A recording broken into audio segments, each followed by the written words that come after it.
안녕하세요. 저는 올해 40대 후반인 여자예요. 저는 사실 30대 후반에 한 번 이혼했었어요. 전 남편이랑 소개팅으로 만나서 1년 정도 연애하다가 결혼했죠. 저는 전 남편이 그저 성실하고 자상한 남자인 줄 알았어요. 그래서 결혼을 결심한 거예요. 하지만 제가 봤던 전 남편의 모습은 모두 거짓말이었습니다. 1년 동안 연애하면서 그걸 왜 몰랐나 싶어요. 제가 정말이지 너무 바보였던 것 같아요. 전 남편과 이혼하기 전에 모르는 번호로 전화가 와서 받았는데 어떤 여자였어요. 전 남편 이름을 말하면서 할 말이 있으니 만나자고 하더라고요. 왠지 느낌이 좋지 않았습니다.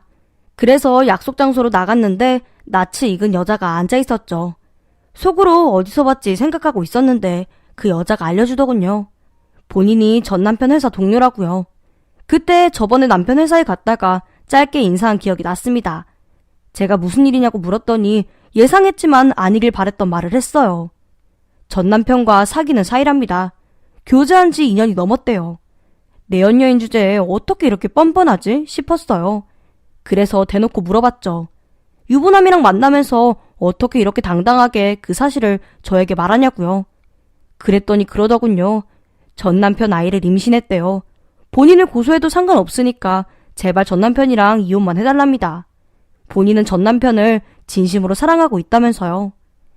그날 저녁에 퇴근한 전 남편을 붙잡고 그 내연녀 얘기를 했어요. 전 남편에게 그 내연녀가 임신한 사실을 알고 있냐고 물었더니 알고 있었대요. 전 남편은 내연녀에게 생각을 정리할 시간을 달라고 했답니다. 그런데 그걸 못 참고 내연녀가 저에게 쪼르르 달려와서 모든 사실을 말한 거예요. 제가 울면서 전 남편에게 어떻게 할 생각이냐고 물으니까 그러더군요. 내연녀 아이를 모른 척할 수 없다면서 키우고 싶다고요. 그러면서 저한테 대신 키워주면 안 되냐고 하더군요. 내연녀는 어떻게든 본인이 설득하겠다고요. 저에게 전 남편을 진심으로 사랑한다고 말했던 내연녀인데 설득이 되겠어요? 게다가 저는 죽어도 전 남편이 밖에서 데려온 아이를 키우고 싶지 않았어요. 저희 아들에게도 큰 상처일 테니까요. 그래서 싫다고 했더니 전 남편이 일주일 후에 저에게 그러더군요. 이혼하자고요. 저희 가족이 아닌 내연녀와 내연녀 아이를 선택한 거예요. 답이 없을 것 같았습니다. 매달리고 붙잡아봤자 제 자존심만 상할 것 같았죠. 그래서 깔끔하게 이혼했습니다. 위자료로 남편 명의로 있던 아파트를 받았어요. 아들 양육권도 당연히 제가 가져갔죠. 매달 양육비도 받기로 했고요. 전 남편은 저와 이혼하고 나서 1년 후에 그 내연녀와 재혼했어요. 사람들 시선은 무서웠나 봐요. 1년이나 미룬 걸 보면요. 재혼 후에 전 남편과 내연녀는 미국으로 이민을 갔더라고요. 전 남편이 이민 가기 전에 얼굴 한번 보자고 했는데 거절했습니다. 굳이 볼 필요 없는 것 같았죠.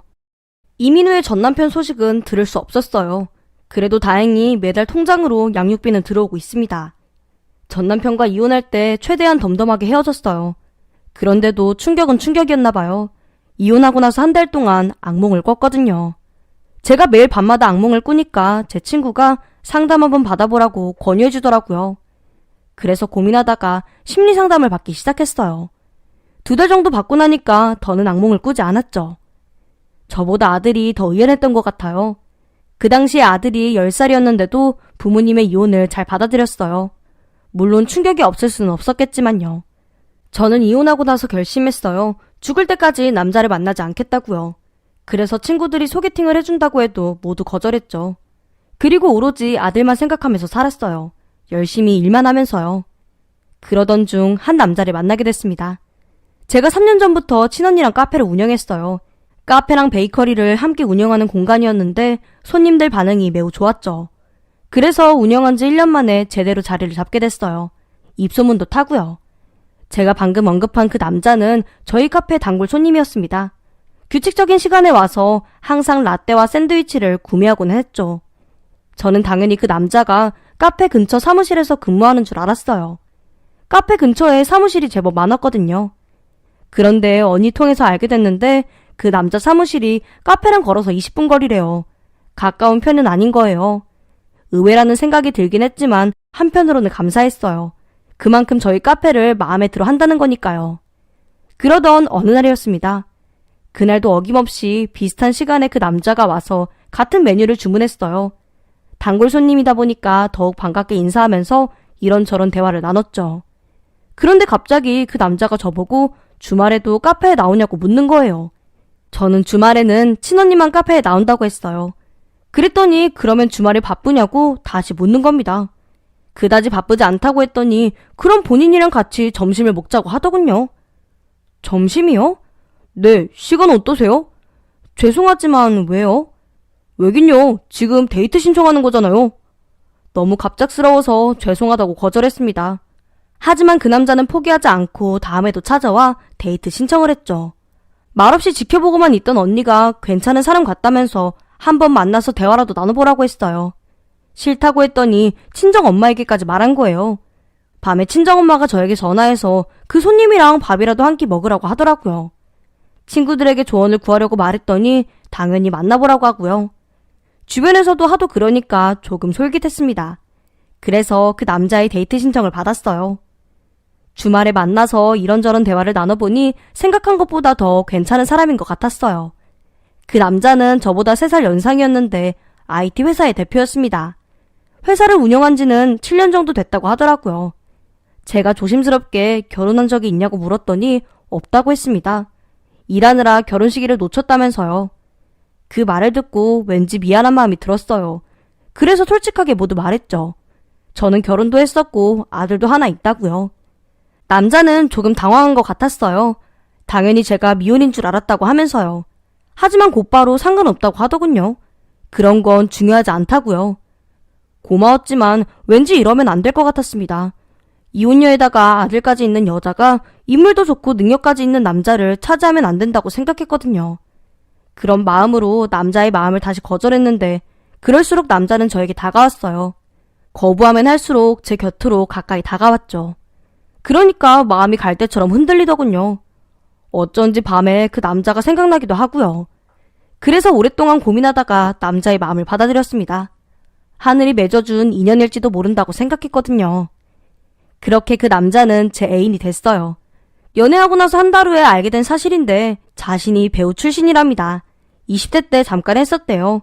드라마랑 영화에도 출연한 적이 있고요. 그런데 단역이어서 화면에는 잘 잡히지 않았다고 했죠. 왜 그만뒀냐고 물으니까 본인 길이 아닌 것 같았답니다. 아무리 노력해도 유명해지지 않더래요. 그래서 바로 그만두고 다시 열심히 공부해서 IT 회사로 들어갔대요. 그러다가 회사까지 운영하게 된 거고요. 배우 출신 남자와 연애하게 되어서 영광이라고 했더니 수줍게 웃으면서 그렇게 말해줘서 고맙다고 하더군요. 그렇게 예쁜 만남을 이어나가고 있었습니다. 어느 날은 단체 배달 주문이 들어왔어요.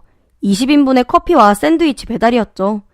제가 직접 사무실에 가서 배달을 완료하고 카페로 돌아가려는데 알고 보니 애인 사무실이랑 가까운 곳이더라고요. 그래서 애인에게 전화해서 지금 사무실 근처인데 잠깐 얼굴 좀 볼 수 있냐고 물었어요.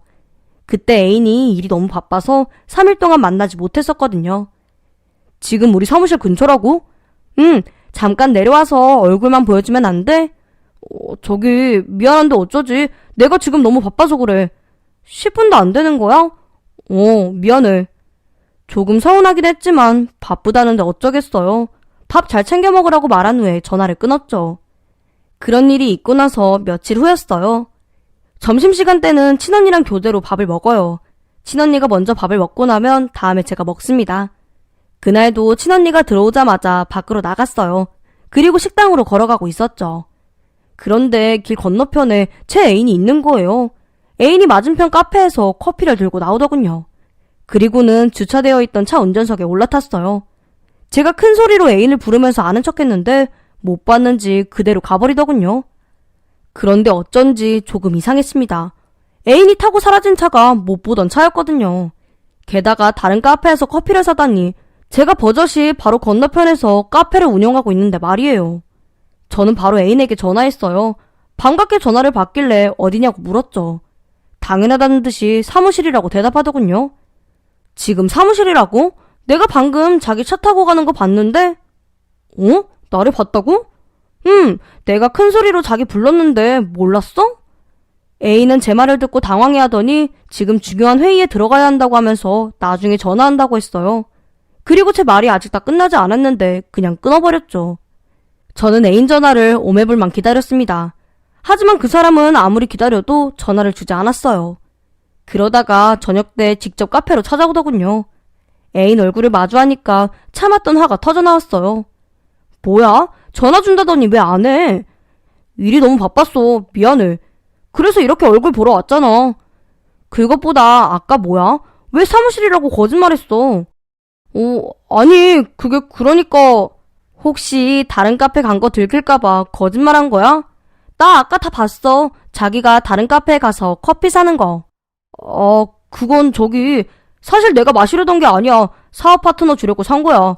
그 사람이 무조건 그 카페 커피만 마신다고 하더라고. 그래서 어쩔 수 없었어. 듣고 보니 이해가 되더군요. 중요한 사업 파트너가 꼭 거기 카페 커피를 마셔야 한다고 하는데 어쩌겠어요. 그래서 오해해서 미안하다고 사과했죠. 그리고 제가 애인에게 차 바꿨냐고 물어봤어요. 아까 못 보던 차를 타고 가길래 의아했다고요.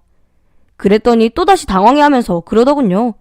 본인 차가 갑자기 고장이 나서 직장 동료 차를 잠깐 빌렸다고요. 그런 일이 있고 몇 달 지나서 애인이 저에게 정식으로 청혼했습니다. 결혼해서 행복하게 해주고 싶다고 하면서요. 청혼을 받고 아들에게 물어봤는데 괜찮다고 했어요. 사실 아들은 이미 제 애인의 존재를 알고 있었거든요. 몇 번 만나서 같이 식사도 했었고요. 친언니랑 친정 부모님과도 이미 인사를 나눈 후였죠. 아들의 허락이 떨어지자마자 저는 애인에게 결혼하겠다고 말했어요. 그래서 바로 정식으로 다시 저희 부모님에게 인사드리고 결혼 날짜를 잡았습니다. 결혼식은 올리지 않기로 했어요. 애인이 그냥 가족끼리 한정식 집에서 식사하는 걸로 대신하자고 하더라고요. 상견례도 따로 하지 않았습니다. 사실 할 수가 없었어요. 왜냐하면 제 애인 부모님이 오래전에 돌아가셨거든요. 애인 말로는 고등학교 때 부모님이 단둘이 여행 갔다가 교통사고를 당하셨대요. 그래서 저희 부모님과 상의해서 날짜 잡고 한정식 집에서 조촐한 결혼식을 올렸습니다. 그렇게 제 애인은 제 남편이 되었죠. 저는 그 사람의 아내가 되고요. 카페를 오랫동안 비울 수 없어서 신혼여행은 나중에 가기로 했습니다. 남편은 아무리 신혼여행은 미뤄도 첫날 밤은 보내야 한다고 하면서 저에게 호텔에서 하룻밤 자자고 했어요. 본인이 스위트룸을 예약했다고 하면서요. 스위트룸을? 너무 비싼 거 아니야? 무슨 소리야. 우리가 부부가 된 첫날 밤인데 아무 데서나 잘 수 없지. 내가 다 준비했으니까 당신은 그냥 몸만 오면 돼. 남편 말을 듣자마자 설레기 시작했습니다. 살면서 스위트룸을 가본 적이 한 번도 없었거든요.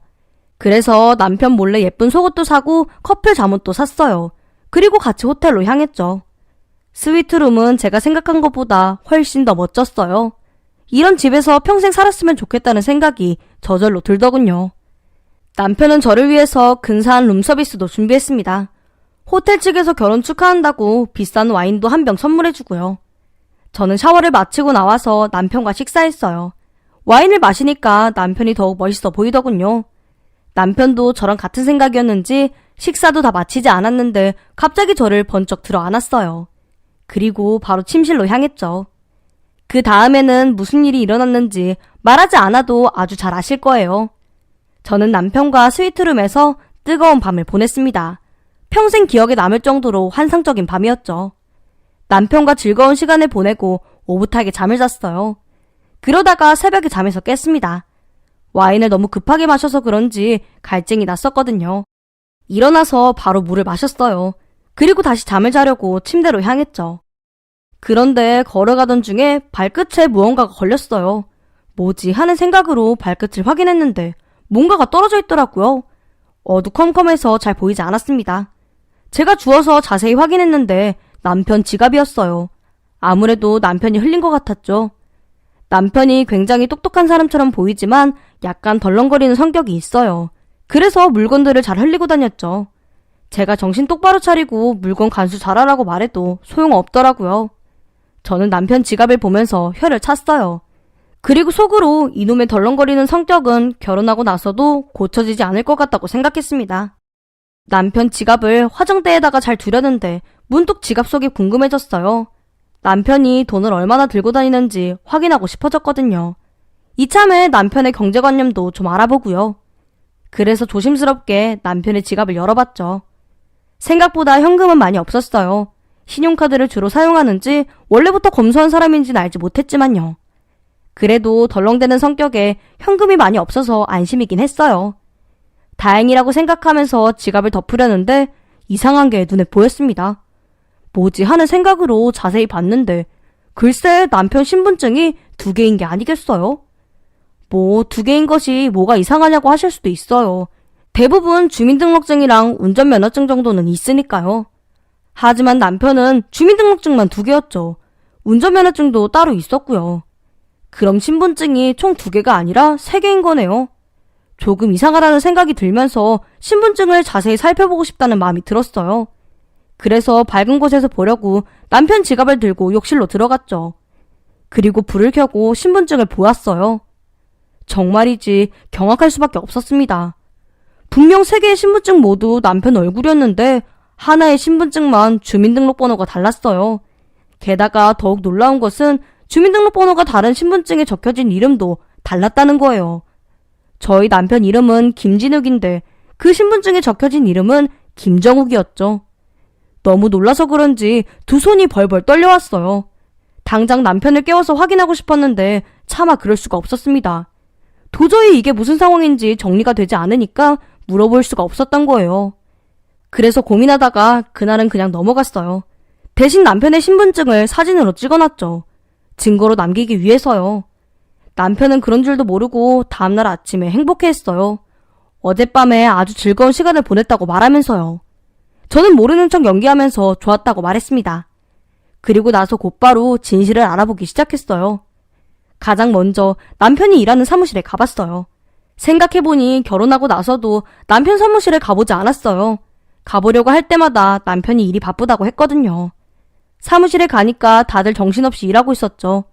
저는 직원분에게 남편 이름을 말하면서 어디에 있는지 물었어요. 그랬더니 저에게 그러더군요. 지금 본인 대표가 미국으로 출장을 갔다고요. 2달 후쯤에나 돌아온답니다. 제가 직원에게 남편 사진을 보여주면서 이 사람이 맞냐고 물었더니 맞다고 했죠. 저는 돌아가는 상황이 잘 이해가 되지 않았습니다.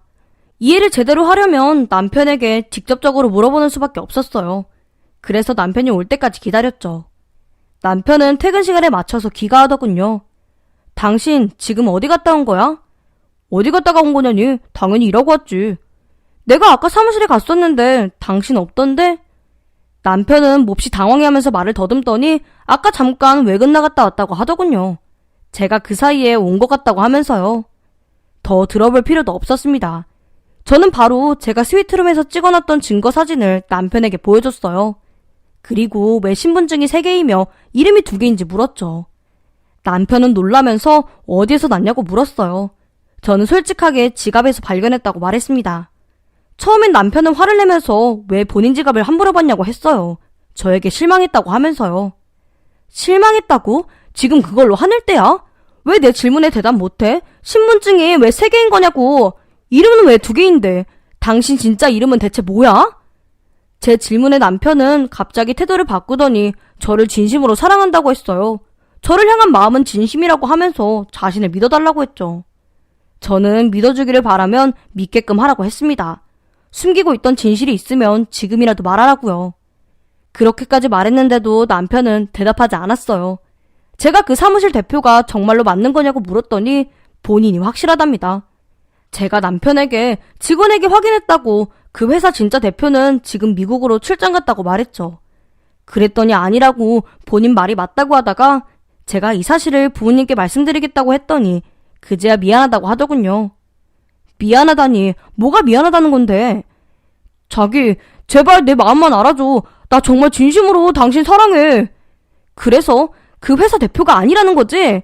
나에게 지금까지 거짓말했다는 걸 인정하는 거야? 남편은 고개를 끄덕이며 인정한다고 했습니다. 하지만 이상했어요. 분명 그 회사 직원에게 남편 사진을 보여줬을 때는 대표가 맞다고 했거든요. 저는 남편에게 이제라도 숨김없이 모든 진실을 털어놓으라고 말했어요. 그랬더니 남편이 제 앞에 무릎을 꿇고 모든 진실을 말하기 시작했습니다.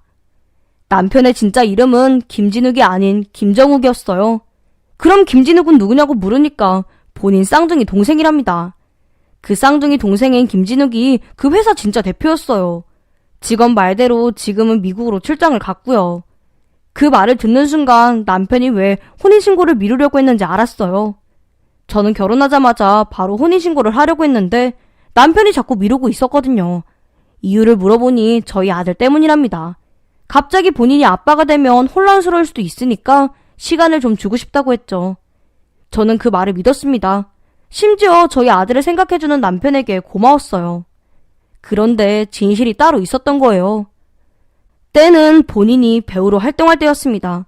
무명이라 당연히 소속사도 없었대요. 그런데 본인과 다르게 회사까지 차려서 잘 나가는 동생을 보니 부러웠답니다. 쌍둥이인데도 사는 형편은 전혀 다르니까 질투가 났었나 봐요. 그러던 중 동생이 일 때문에 미국으로 장기 출장을 갈 일이 생긴 거예요. 동생이 그랬대요. 본인이 출장 간 사이에 본인 집에서 좀 지내달라고요. 그래서 동생이 출장 간 사이에 동생 집에서 지내고 있었는데 문득 그런 생각이 들었답니다. 본인이 김정욱이 아니라 김진욱이면 좋겠다고요. 좁은 고시원이 아니라 넓은 아파트에서 살고 싶어졌던 거예요. 그래서 동생 집을 뒤져서 사용하지 않는 신분증을 찾아냈대요. 그리고 나서 줄곧 지금까지 동생 이름으로 살았던 겁니다. 그러던 중 우연히 동생 부탁으로 동생 회사에 갔다가 카페에서 일하고 있는 저를 보게 된 거고요. 인기 없는 가난한 배우보다는 회사 대표로 접근하면 잘 먹힐 것 같았나 봐요. 그래서 동생인 척하면서 저에게 접근한 거예요. 그런 줄도 모르고 저는 결혼까지 한 거죠. 저는 남편이 저를 속였다는 사실에 눈물이 흘렀습니다. 제가 오해라니까 남편도 같이 울면서 미안하다고 했죠. 그러면서도 저를 향한 마음은 진심이라고 했어요. 몇 번이고 진실을 말하고 싶었는데 그럴 수가 없었대요. 진실을 알면 제가 떠날 것 같았답니다. 자기는 아직도 모르겠어? 자기가 나한테 거짓말을 한 순간 이미 우리 사이는 끝난 거와 다름없어. 거짓말로 시작한 결혼 생활이 행복할 것 같았어? 내가 계속 말하잖아. 당신을 향한 내 마음은 진심이야. 그것만으로 충분하지 않아? 제발 나 한 번만 용서해줘. 그리고 제발 한 번만 믿어줘. 나 진짜 잘할게. 평생 당신만 보면서 살아갈 자신이 있어. 저는 도저히 남편 말을 믿을 수 없었습니다. 본인의 신분까지 숨기고 결혼한 남자를 남편으로 받아들일 자신이 없었어요. 그래서 헤어지자고 말했어요. 바로 짐을 싸서 아들을 데리고 친정으로 갔죠. 그리고 친정 부모님과 친언니에게도 모든 사실을 말했습니다. 남편은 친정에 쫓아와서 친정 부모님 앞에 무릎을 꿇고 저를 사랑한다는 말을 앵무새처럼 반복했어요. 하지만 그런 남편에게는 용서가 아닌 물벼락뿐이었죠. 친정엄마가 남편에게 물을 끼얹었거든요. 그리고 사기죄로 당장 고소하겠다고 했습니다. 부모님의 설득으로 저는 남편을 고소했어요. 현재 남편은 재판을 받고 판결을 기다리는 중입니다. 그 사이에 남편 동생이 사실을 듣고 한국으로 귀국했어요. 그리고 저와 저희 부모님에게 죄송하다고 사과했죠. 안타깝더군요. 어찌 보면 동생도 피해자인 거나 마찬가지니까요. 나중에 확인해보니까 남편이 동생 행세를 하면서 주변 사람들에게 돈을 많이 빌렸나 봐요. 회사 대표라고 하니까 다들 안심하고 돈을 빌려준 거예요. 더 어처구니 없는 것은 남편에게 부모님이 있었다는 거예요. 부산에서 국밥집을 운영하고 계시답니다. 남편 동생에게 직접 들은 사실이에요. 저에게 부모님을 소개해주면 모든 사실이 들통나니까 교통사고로 돌아가셨다고 말한 거예요. 결국 남편은 머리부터 발끝까지 모두 거짓이었던 거예요. 나중에 남편 부모님도 저에게 와서 사과했어요. 오래전에 연락이 끊겨서 본인 아들이 무슨 짓거리를 하고 돌아다니는지 전혀 모르셨답니다. 이렇게 말하고 나니 참으로 어이가 없네요. 첫 번째 남편은 불륜을 저질렀고 두 번째 남편은 사기꾼. 저처럼 박복한 여자가 또 있을까요? 제 인생은 제가 책임진다고 쳐도 아들에게 가장 많이 미안해요. 본의 아니게 저 때문에 두 번이나 상처를 받았으니까요. 아들이 이미 성인이라서 그런지 저에게 괜찮다고 했어요. 오히려 아들이 저를 위로해줬죠. 살다 보면 이런 일도 일어날 수 있다면서요. 그렇지만 저는 아들에게 너무 미안해요. 아무리 성인이라고 해도 상처는 받는 거니까요. 그래서 아들을 위해서라도 이제부터는 연애조차 하지 않으려고요. 그냥 혼자서 일 열심히 하면서 살아가려고 합니다. 지금까지 이야기 들어주셔서 감사해요. 말하다 보니 넋두리가 된 것 같네요. 부디 여러분은 즐겁고 행복한 일만 가득하시기를 바래요. 저도 아직은 상처가 다 아물지 않았지만 꿋꿋하게 이겨내고 행복하게 살아가겠습니다. 언제나 건강하세요. 안녕하세요. 저는 깡촌에서 자라온 62세 남자입니다.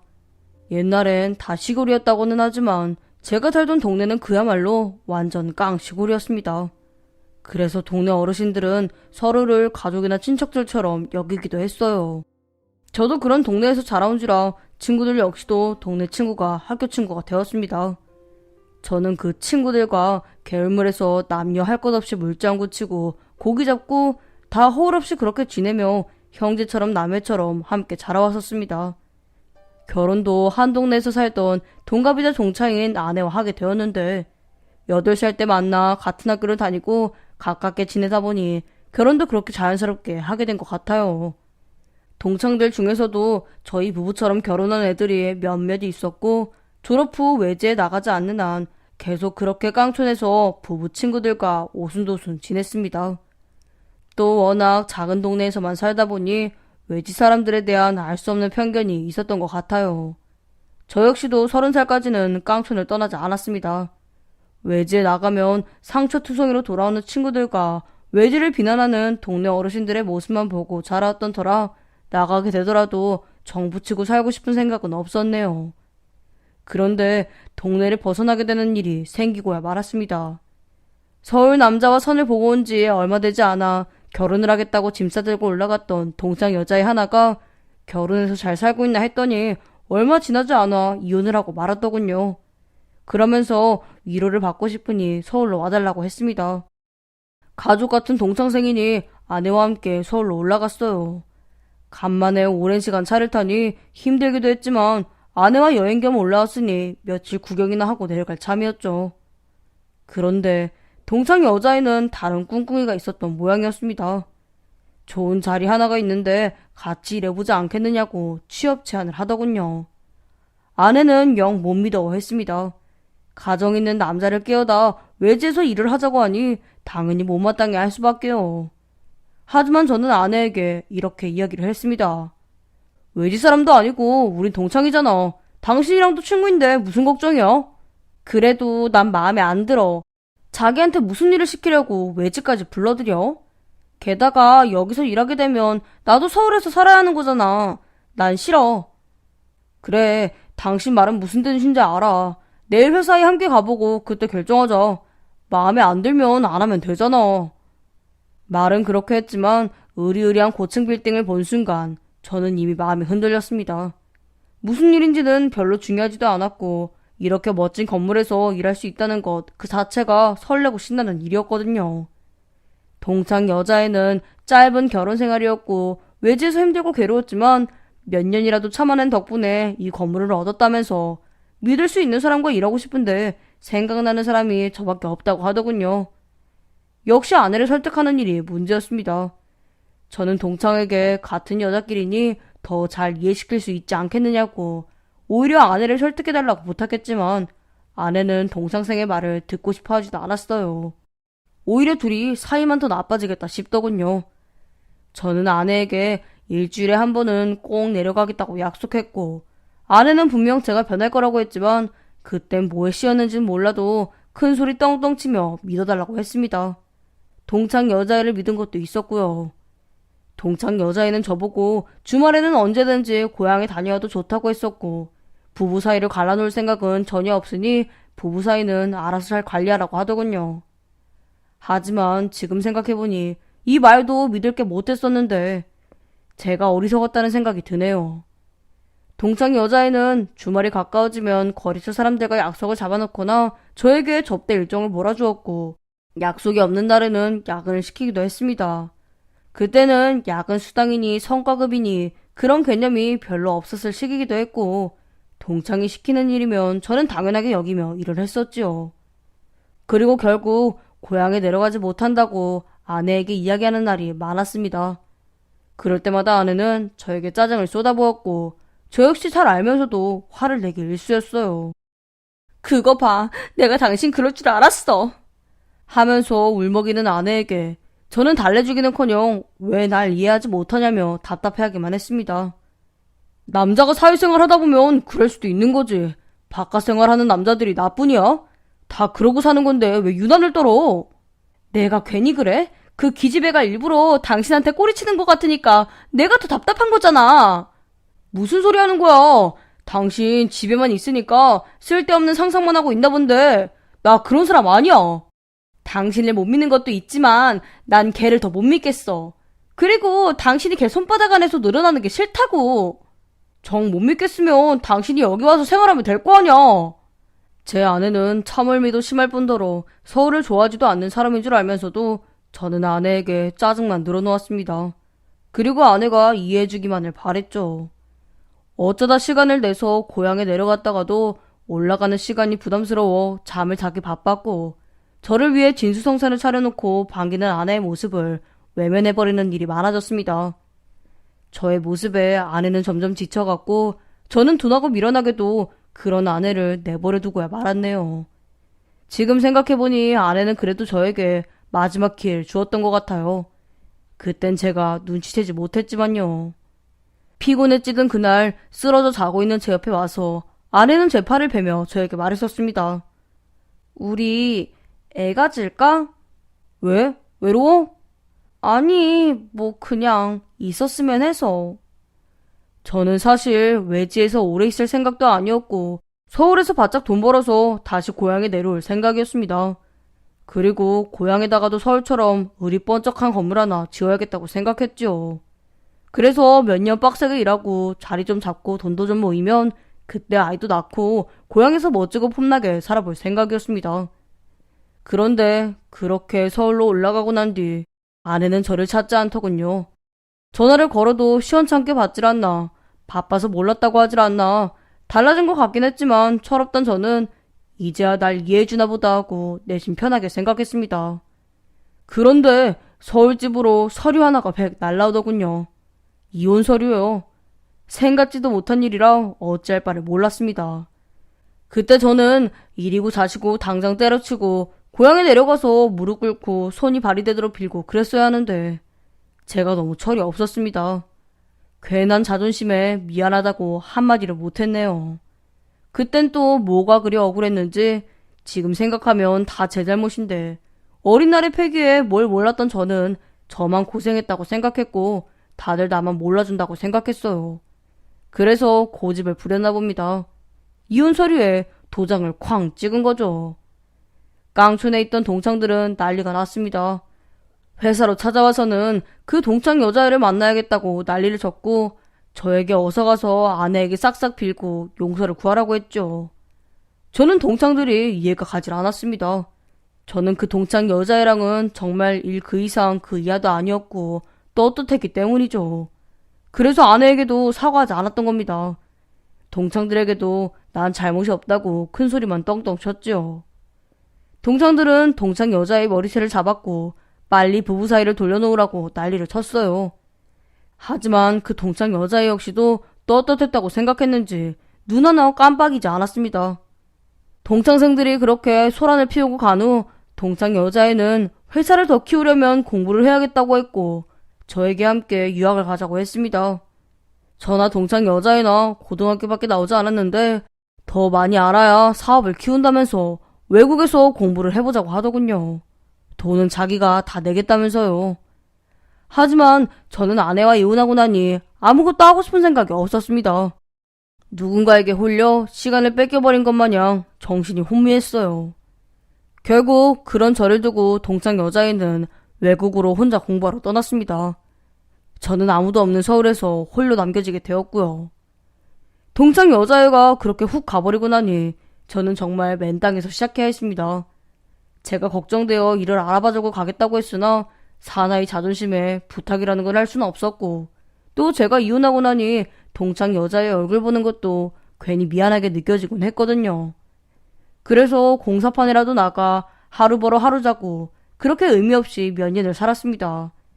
잃어놓은 것도 없고 돈 한 푼 없고 아무것도 없으니 고향에도 가고 싶지 않았어요.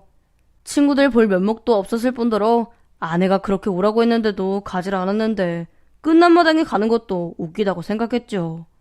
제가 그렇게 시간을 흘려보내는 동안 아내는 저와 다른 삶을 살게 되었다고 들었습니다. 아내는 읍내에 아는 사람의 제안으로 선을 보게 되었고 그와 결혼했다고 하더군요. 아내를 닮은 예쁜 딸도 낳았다고 하고요. 이혼하고도 그렇게 안 울었는데 아내가 딸을 낳았다는 말은 왜 이렇게 눈물이 나던지 몇 날 며칠을 술에 취해 살아도 계속 눈물이 날 만큼 가슴 아프고 답답했습니다. 너무 뒤늦게 깨달아버려 죗값을 받는 것이겠지요. 저는 그래서 다시는 누굴 만나지 않겠다고 다짐했습니다.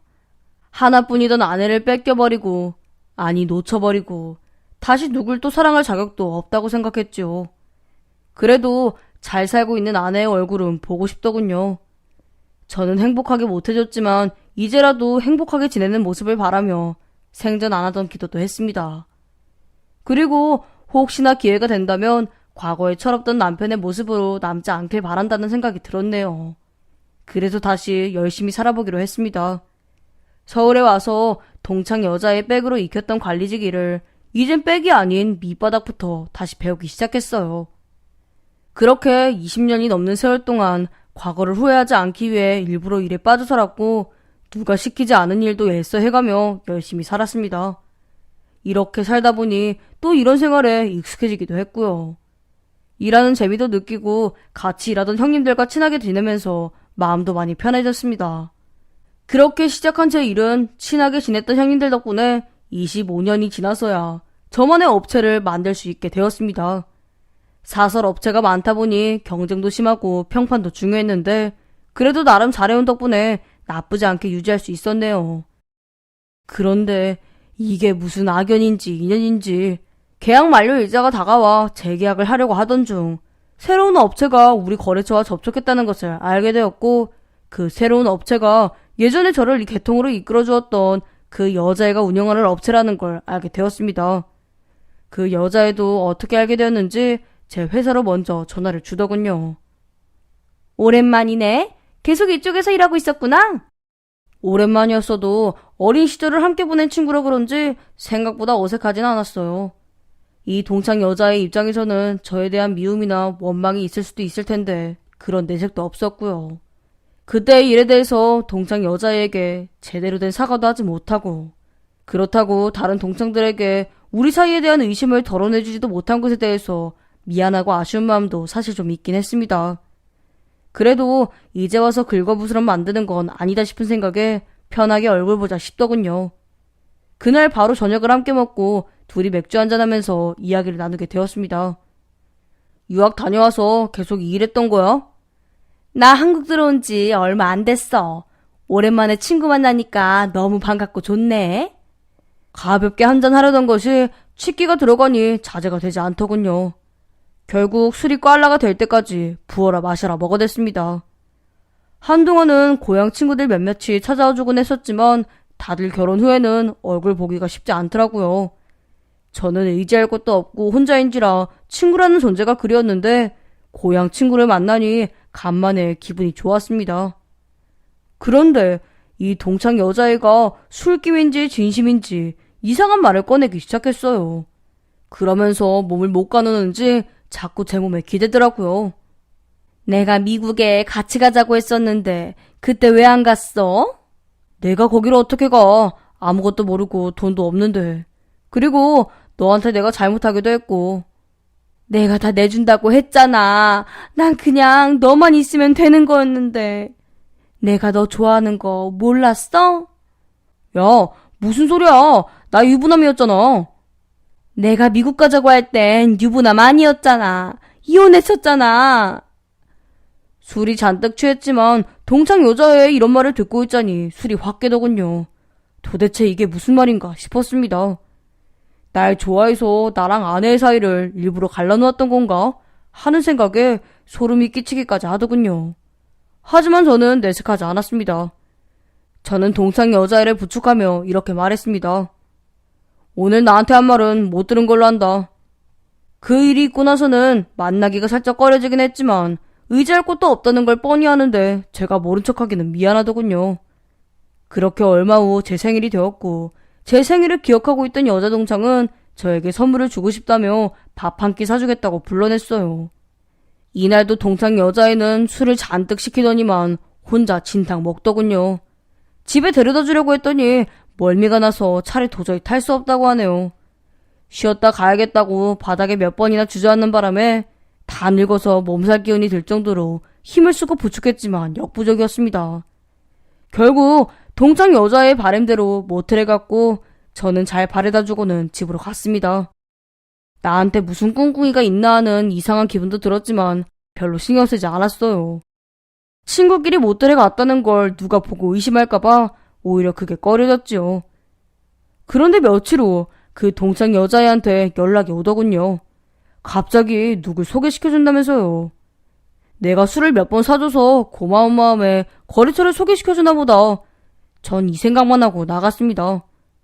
웬일로 분위기 좋은 한정식집에서 보자고 했나 싶었는데 자리에는 고운 외모의 50대 여자가 앉아있더군요. 내가 잘 아는 동생인데 인사 나눠. 동창 여자애는 무슨 언급도 없이 여자분을 데리고 와서는 다짜고짜 인사부터 하라고 하니 참 어이가 없더군요. 그래도 초면엔 남한테 신뢰를 범할 수는 없어서 난감한 내색은 하지 않고 함께 식사를 했습니다. 여자분은 50대라고는 했지만 사실 외모로 봤을 땐 40대라고 해도 믿겠더라고요. 초등학교 교사라고 하던데 그래서 그런지 우아하고 단아해 보이더군요. 동창 여자애와는 다르게 수다스럽지도 않았고요. 셋이서 식당을 벗어나 가볍게 맥주 한 잔을 즐기고 동창은 웬일인지 먼저 일어나겠다고 했습니다. 동창 여자애가 자리를 뜨자 여선생은 조용히 입을 열더군요. 사실 제가 요즘 힘들어서 언니한테 누구 좀 소개시켜달라고 했어요. 아, 그러셨구나. 혼자신가 봐요. 네, 이렇게 산지 꽤 됐네요. 생판 모르는 남이지만 선생이라는 직업 때문에 믿음이 갔는지 밤 10시가 훌쩍 넘도록 이야기를 들어주었습니다. 오죽 기댈 곳이 없으면 처음 보는 사람인 저에게 이렇게 고민을 털어놓을까 싶어 잠 안 됐다는 마음이 들더라고요. 저는 외롭고 허전한 마음은 있어도 여자를 만나야겠다거나 데이트를 하고 싶은 생각은 별로 없었는데 여선생과 이야기를 나누다 보니 가끔 만나서 함께 의지해보면 어떨까 하는 생각도 조금씩 생기기 시작했습니다. 여선생은 늦은 나이에 결혼해서 저처럼 짧은 결혼 생활을 했다고 했습니다. 저와 다른 점이 있다면 아이를 낳은 것이라고 하네요. 아이는 엄마가 키우는 게 맞겠다 싶어 혼자 아이를 키웠었는데 대한민국에서 여자 혼자 아이 키우면서 살기가 힘들고 버거웠다고 하더라고요. 주위 사람들의 시선도 달갑지 않았고 여러 편견과 질책에 부딪혀서 결국 넉넉하지 않은 살림임에도 애를 해외에 유학 보냈다고 하더군요. 지금 중학생인데 성인이 되고 엄마의 마음을 이해하기 전까지는 계속 그렇게 키울 생각이라네요. 저는 아이를 낳아본 적이 없어서 그 마음을 다 헤아릴 수는 없었지만 여자 혼자서 애쓰면서 살았을 걸 생각하니 참으로 안쓰러운 마음이 들었습니다. 그날 만남을 계기로 한 달에 한두 번 만남을 가지며 영화도 보러 가고 계곡에 드라이브를 다니기도 했습니다. 제가 자주 만나자거나 재촉하는 스타일이 아닌데도 기다릴 줄 알고 보채지 않는 모습에 오히려 빨리 마음을 열게 된 것 같네요. 동창 여자애도 평생 귀찮게 굴곤 했는데 만나자고 조르지도 않고 또 자기가 소개해준 동생과 잘 만나고 있는지 부담스럽게 물어보지도 않더군요. 인생에 별로 도움이 되지 않는 친구 녀석이라 생각했는데 동창 여자애 덕분에 이렇게 여선생과 가까워질 수 있었다는 것이 낯설고 신기하게 여겨졌습니다. 저는 여선생에게 이야기를 하진 않았지만 옆에서 많이 힘이 돼줘야겠다는 생각을 갖게 되었습니다. 어떻게 보면 여선생을 보자마자 아내를 떠올렸는지도 모르겠네요. 여선생이 혼자 잘 살아보려고 아등바등거리는 모습을 상상하니 그 모습이 마치 전 아내의 모습과 같다고 느껴진 것 같아요. 그렇게 가까워진 여선생과 뜨거운 하룻밤을 보내고 죄책감인지 허탈함인지 아니면 미안함인지 이루 말할 수 없는 감정들이 소용돌이처럼 밀려오더군요. 저는 그동안의 죗값을 치르듯 여선생에게 도움을 주고 싶었습니다. 저에게 선뜻 도움을 요청한 만큼 약한 사람이 아니라는 것은 알지만 그래도 손을 내민다면 꼭 잡아줘야겠다고 생각했지요. 그리고 그날은 생각보다 빨리 다가왔습니다. 어느 날은 여선생이 그동안 망설여왔는데 이런 말을 해도 되겠냐면서 양해를 구하더군요. 저는 드디어 도와줄 때가 왔구나 싶어 흔쾌히 말하라고 했습니다. 오빠한테 이런 부담까지 주고 싶지 않았는데 제가 혼자서는 너무 버거웠어요. 뭐 필요한 거라도 있어? 내가 해줄 수 있는 거라면 뭐든 이야기해봐. 이제 애도 자라서 생활비가 많이 들기도 하고 거기 교육비가 부담스러운데 차마 오라고는 못하겠어서요. 제가 왜 이렇게 살아야 하는지 정말 모르겠어요. 흐느끼며 말하는 여선생의 모습을 보면서 그깟 교육비가 무슨 대수냐고 흔쾌히 지원해주겠다고 했습니다. 생각보다 액수는 크더군요. 그동안 밀린 게 있다고 하니 그것도 안 됐고, 어차피 함께 갈 사람이라면 이 사람의 아이도 제가 안고 가는 것이 맞다고 생각했습니다. 그때부터 저는 매달 묵묵히 여선생에게 도움을 주었고, 이렇게 뒤에서 도움을 줄 바에야 아이에게도 제 존재를 알려서 더 안정된 생활을 할 수 있도록 도와주는 것이 낫겠다는 판단까지 들었어요. 그래서 식은 올릴지 말지 차후에 결정할 문제지만 혼인신고는 먼저 해야겠다는 생각을 했습니다. 생각해보니 전 아내에게도 동창이라는 이유로 제대로 된 프로포즈를 해본 적이 없더군요. 어렵사리 갖게 된 두 번째 기회에서도 또 그렇게 넘어갈 수는 없겠다고 생각해서 저는 간소하게라도 프로포즈를 해야겠다고 결심했습니다. 지금까지도 여선생이 워낙 수줍음이 많은 사람이라 학교에 데려다 주거나 한 적도 없었는데 이번 기회에 용기를 내보기로 했네요. 몰래 학교 시간에 맞춰 교문 앞에서 꽃다발과 케이크를 사들고 기다렸고 호텔에다가는 서프라이즈 파티를 준비해 놓았어요. 그리고 마지막으로 교문 앞에서 기다리겠다는 메시지도 보내놨는데 어찌된 영문인지 한참을 기다려도 여선생은 나오질 않더군요. 저는 점점 이상한 기분이 들었습니다. 교문 앞에 있는 보안 담당자에게 여선생 이름을 대며 교실을 물어보았죠. 교실에는 안전상의 문제로 들어갈 수가 없어요. 그럼 몇 반인지 호출이라도 해주실 수 없나요? 근데 선생님 성함이 어떻게 되신다고요? 그런 선생님은 우리 학교에 안 계신데. 이 학교가 맞냐고 대려 저에게 물어보는데 꽤나 난감하더군요. 그때 마침 연세가 많으신 선생님께서 교문에 나서시기에 선생님께 여쭤보았습니다. 연세가 많으신 선생님께서는 저를 위아래로 훑어보시더니 그 여선생은 해임을 당한 지 오래라고 하더군요. 본인은 이 학교 교감 선생님이신데 꽤 오래전 여선생이 학교에서 분란을 일으켰었고 워낙 큰 사안이라 해임을 당할 정도였다고 말해주었습니다. 그리고 저 말고도 이렇게 찾아오는 이가 몇 번 있었다고요. 그러면서 아직도 이렇게 찾아오는 걸 보면 지금도 정직하게 살고 있지 않은 것 같다고도 이야기하셨네요. 그 이후 여선생에게 전화를 걸어봤지만 받지 않았습니다. 저는 순간 머릿속이 하얘지더군요. 손발이 다 떨리고 금방이라도 쓰러질 것만 같았어요. 아무리 생각해도 제가 속고 있다는 생각도 들지 않았었는데 도저히 믿을 수가 없었네요. 제가 할 수 있는 건 동창 여자애를 찾아가는 것 뿐이었습니다. 이른 오후에 씩씩거리며 들어온 저를 동창 여자애가 보고 본인도 난감했는지 자리를 옮겨 이야기하자고 하더군요. 저는 그동안 여선생을 도와주었던 이야기와 좀 전에 학교를 통해 듣고 왔던 일을 이야기해 주었어요.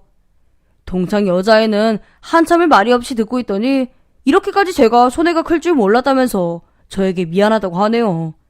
하지만 그러면서도 좀처럼 여선생에 대해 입을 열진 않더군요. 뭔가 숨기는 게 있구나 싶어 엄청난 배신감을 느꼈습니다. 그래서 고소를 진행했어요. 알고 보니 그 여선생은 교사 생활을 하며 각종 뇌물을 받은 혐의뿐 아니라 학부모와의 불륜, 물란한 사생활 등으로 교사에서 해임된 지 이미 오래였어요. 게다가 유학 갔다던 아이는 아이와 아빠와 함께 지내고 있었고요. 심지어 이혼한 상태도 아니었습니다. 여선생의 남편은 해외에서 일하기 때문에 딸과 함께 생활하고 있는 것이었으며 자기 아내가 그렇게 꽃뱀짓을 하고 다니는 것도 몰랐다고 하네요. 저는 이 사실을 듣고 동창 여자애의 뺨을 후려 갈겼습니다. 동창 여자애는 저에게 거절당하고 상처 입은 마음에 복수하겠다는 마음으로 그 여자를 소개한 거였어요.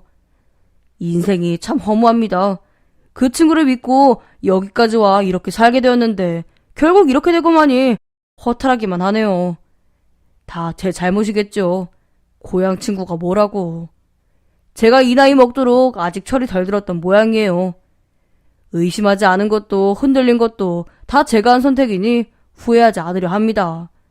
한동안은 마음이 복잡하겠지만 아직 인생은 배워야 할 것이 많이 있다는 걸 다시 한번 깨달았어요. 여러분도 고단한 인생 힘내시고요. 저도 다시 힘내겠습니다. 긴 이야기 들어주셔서 감사합니다. 안녕하세요. 저는 44살에 다시 태어난 남자입니다. 저는 5남매 중 막내이자 외아들이라 가족들의 사랑을 독차지하며 자랐습니다. 저희 집안은 어찌된 영문인지 유독 아들이 귀합니다. 아버지도 6남매 중 5째이면서 집안의 외아들이셨고 할아버지도 8남매 중 막내이자 외아들이셨습니다. 증조, 고조부도 비슷했고요. 이런 환경에서 자란 저희 집안만의 특징이 있다면 바로 남자가 하는 일은 간섭하지 말라 였습니다. 집안의 기대를 받았던 아들들이기에 다들 집안을 일으키고자 열심히 살기도 했고 무척이나 용감하기도 했습니다. 소문에 의하면 저희 할아버지 같은 경우는 덩치가 워낙 크기도 하셨다지만 맨손으로 멧돼지를 잡을 만큼 힘도 세고 용맹하셨다고 하더군요. 그런 말을 듣고 자란 아버지 역시도 가족들의 기대에 부응하여 체력관리도 잘하셨고 어린 나이에 사업을 추진하여 크게 성공을 거둬 집안을 일으키신 분이었습니다. 하지만 이런 환경에서 가족들의 무용담을 듣고 자란 저는 기대에 부응하지 못했습니다. 할아버지와 아버지의 이야기가 부담스럽기만 했고 저는 그들보다 뛰어난 것이 그 무엇도 없다는 것에 항상 좌절감을 느껴야만 했어요. 어렸을 적에는 그래도 영재 소리 듣고 똑똑하다며 칭찬도 많이 들었지만 저는 그 말을 듣기 위해 정말 죽어라 공부했었고 어느 순간 그런 기대와 눈빛들이 부담스럽게 느껴지기만 했습니다. 어머니나 누나들도 제가 잘못을 하거나 기대했던 행동을 하지 않으면 나무라기 일쑤였는데 비교 대상은 항상 아버지와 할아버지였습니다. 야, 너 이렇게 살아서 아버지 밥만큼이라도 되겠어? 할아버지 하시며 정말 놀라실 일이구나. 하시며 사사건건 저와 비교하셨고 높은 기대치에 저는 지쳐가고 말았습니다. 그래서 사춘기를 겪고부터는 매우 삐뚤어졌지요. 난 아버지도 아니고 할아버지도 아닌데 왜 나한테서 아버지와 할아버지 모습을 찾으려고 해요? 오히려 아버지는 저한테 그런 말씀도 안 하신다고요. 제가 이렇게 큰 소리를 내면 어머니와 누나들은 아주 큰일이 났다는 듯이 경악을 하시며 저를 타이르셨습니다. 아버지 들으시면 큰일 날 소리. 아버지의 대를 이어야 할 네가 이렇게 나약해서 무슨 일을 하겠니? 이렇게 투정 부릴 시간에 한자라도 더 공부하고 우리 집안의 명성을 어떻게 떨칠지 궁리를 해라. 하시기 일쑤였죠. 하지만 저는 이런 집안 분위기가 싫었기에 식구들의 관심과 기대에서 어떻게 하면 벗어날 수 있을지만 궁리해왔습니다. 그래서 아버지의 사업을 이어받아 회사를 크게 일으키겠다는 명목으로 미국으로 대학을 갔습니다. 학교 성적이 나쁜 편은 아니었지만 그렇다고 공부를 빼어나게 잘했던 것은 아니기에 한국에서 알만한 좋은 대학을 가진 못했어요. 그래도 부모님과 누나들 눈에는 외국물 먹은 대단한 아들이라 느끼셨나 봅니다. 학비와 생활비 그리고 제 용돈까지 1년에 억이 넘는 돈을 과감하게 지원해 주셨고 엄청난 기대를 하고 계셨거든요.